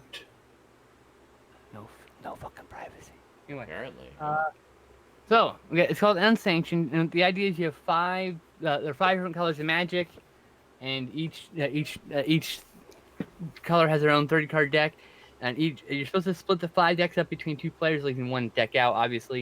And you mix the 2 decks, so like you have 2 colors in your deck. The other person has 2 different colors, and then to play. I'm like, oh, that's neat. But what if I want to play red and he wants to play red? So I bought. So when I bought this one, right? It comes with a dice. It comes with 5 decks and stuff. And I was like, oh, that's cool. And I was like, oh, I kind of want some of these cards for my draft cube, which is my Magic the Gathering special set that I've been building. And so I went online and found out that if you don't get the special lands that are packed with this set, which look like this, really fancy, shiny lands. Shiny, yeah. These are the money, right? This is the money lands. Everyone's buying these and taking the lands out, and then selling the rest of the cards. So I found 2 sets for cheaper than the 1 set I bought. So I had bought the 1 complete set with dice and counters and tokens and the rules, and then I ended up buying 2 of just the cards. So and then I made them. So I basically made a 2-player set, or up to a 4-player set, out of this. So very nice. Look at that. Upcycled some boxes, wrote the colors down, and there you go. Very nice. For pretty cheap. I was pretty excited about that. So. That's But awesome. now it's a board game, so now I don't have to be like, oh, you want to play Magic the Gathering? And you're like, oh god, but if you want to play Unsanctioned? It's a silly game based off Magic the Gathering. It's a little different. Different occasionally. Oh, there you go. Very cool. All. I just forgot about that thing. That's okay. We got it in. It's in. It's in. It's official. As Duncan says, I have games never played, films and TV box sets yet to watch, items on the to-do list ranging from painting the room to fixing my Risk PC or scanning all my film. I have clearouts planned. Okay, can't actually go to the tip, so can only send it or sort it. That requires me to sort through stacks of magazines. I have books I have collected over the years, never read. Yep, lots to do. Problem is, there are elements of my normal life now missing that get me to a state where I just lie there staring at the wall. Lots to do, but no mental energy to do it. Yeah, I know that feeling. That's been my whole week trying to find the spoons to do basic shit. Yeah. So, yeah, I mean, it helps. I find it helps to have a project that you just kind of work on through a chunk of your day. And you then need to have schedule. Yeah. Absolutely. And then you can have your downtime where you watch your movie or a chunk of your TV show box set or read a book or whatever. Like for me this week, I found, I've been in a better mental space just generally because I've been working on the PS3. Like that's been my project this week is working on the PS3, getting it up to speed, getting all the content on there, pre-installing all the games, just everything. Just turning it into my definitive PS3 archive of everything I own PS3. And that's been my project. And I found it's really just kind of helped my brain this week and helped me to have something to focus on. And then, and that's almost done. I've only got, a couple little stacks of games left to install, and then it's done. And then after that, I don't know, probably do those update videos I've been meaning to do for 3 months. And, Halloween stuff, And then Halloween stuff, yeah. Multiple things to do. Lots of things to do. So I'm the kind of person I like to have a project on the go at all times, just to keep busy and have something. Be working on something. After you wake up and you have your coffee or whatever. Feel productive, I'm not a working out type. I don't work out. I'm fine. Maybe one day I'll get an exercise bike or something, and then I can work out while I watch a movie. But to me, I can't just go and work out. It's just not. I get it. I get that there's physical and mental benefits to it, but the actual working out part of it does nothing for me. I just. Wow. I feel like I want to be doing something else. I don't feel like I'm doing anything. I'm just walking on this fucking treadmill or lifting these fucking weights. This is not how I want to be spending my time. So, just take a walk for 5 to 10 minutes. What? That's not something anyone says. I said, suck it up, buttercup. Yeah. So. Those exercise bikes are fun. Gamer, did you watch any movies? I pedal faster and faster for no reason. Yeah. Did you? No. Yeah. I used to do that. Actually, my mom had an exercise bike when I was preteen, teenager, and I would always take the resistance thing off, so that it would just spin freely. So then I do exactly what you just said, worm disease. I just see how fast I could make it go. And it made this really satisfying kind of revving up sound when it would start to get up to speed, too.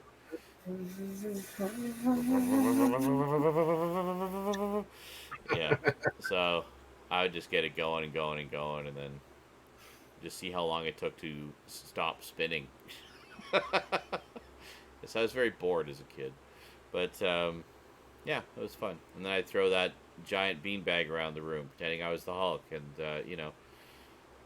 And then she also had one of those little jumperoo trampolines. So I'd set it up, leaning against the wall and pretend it was a portal to another dimension. Yep. So that's what I do with exercise equipment.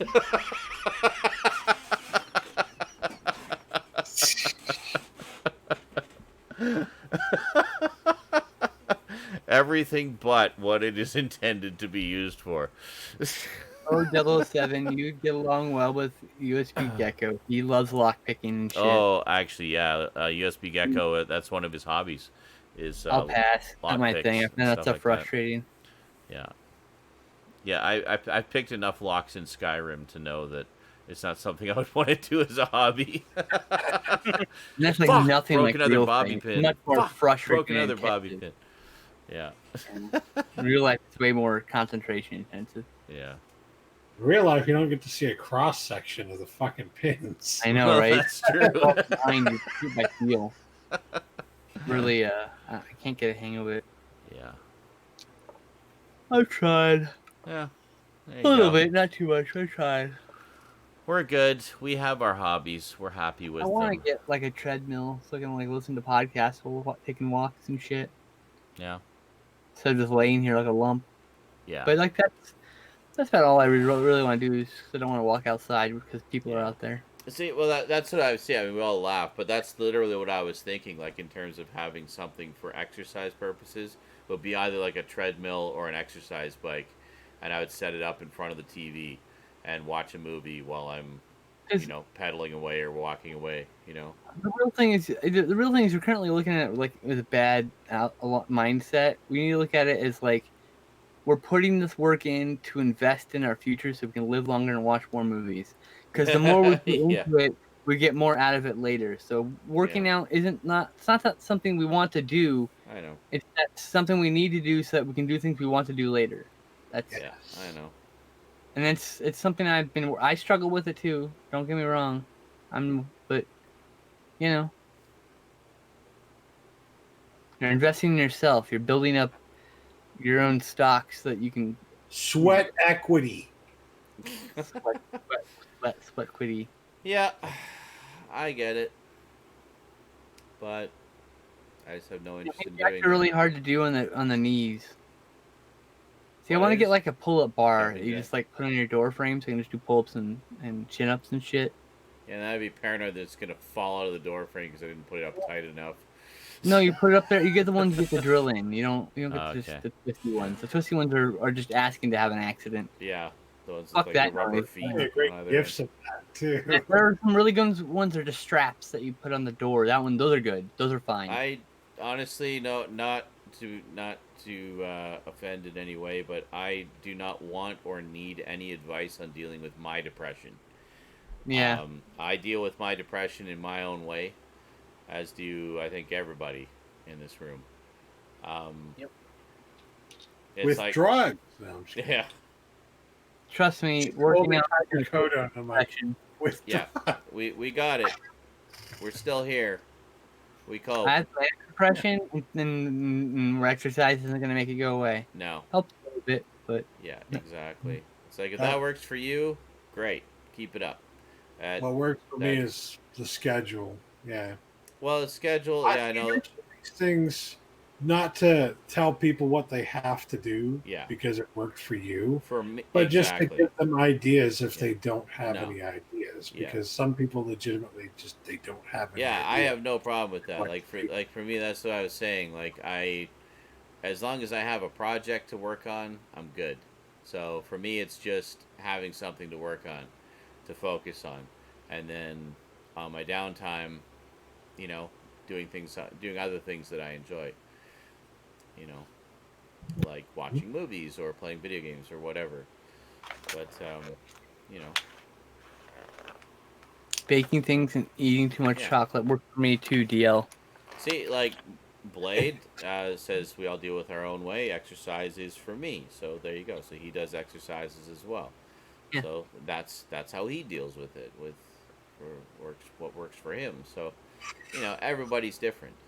I mean, most of us in this room we're movie and video game guys. So that's a large part of how we deal with our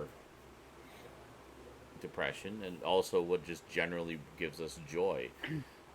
Not even as an antidepressant. It's just something we enjoy as our hobbies. But your mom gives me joy. Yeah.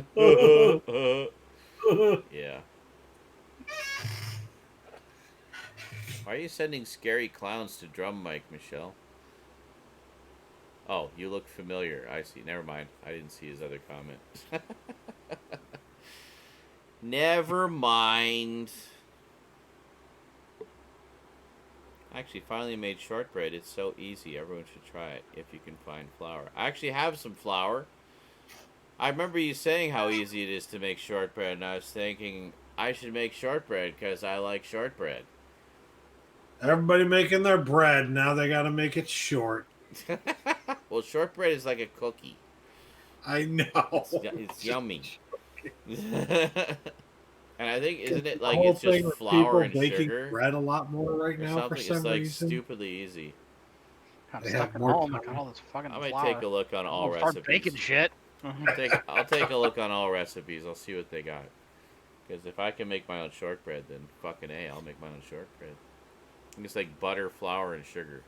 It's like just a stupidly short list of ingredients. Well, me with my Swedish background, my dad every year makes butter cookies for Christmas. Butter, sugar, and flour. There you go. So Swedish butter cookies are... Oh, Swedish butter cookies. Yeah. What was it? There was a tin of Danish butter cookies that were very was on similar. sale. A little bit more like actual floury bake like. The Swedish butter cookies are a lot more like you barely formed a pile of sugar into the form of a cookie. Gotcha. There's a scary clown for you too. Aw, thank you. I appreciate the scary clowns, Michelle. So yeah, anyway, that's that. I like cookies. So that's that, mattress man. Yep, I think we're done for today. Skinslip, you look like you desperately need sleep. I don't need sleep. I'm not tired. I want to watch a movie. Oh, I am. Then you desperately need to watch a movie. All right. I might actually watch a movie too. I'm not sure. Maybe I'll finally watch Star Wars. I really got a craving for nachos. I think I'm going to make some nachos. All right. You know, health food. Yeah, watch your figure, you know. I don't have any ground beef, but I have a shit ton of cheese. So, and salsa. So, I'm good to go. Alrighty. Well, have yourselves a good night, everybody. And I will see you tomorrow sometime for something. And then we'll see you all over the course of the week for whatever we do. Yeah. So stay strafe. And Stay straight. and we'll see you next time. Until then, thanks for watching, thanks for chatting, and sayonara. Corn penis. KROTCH.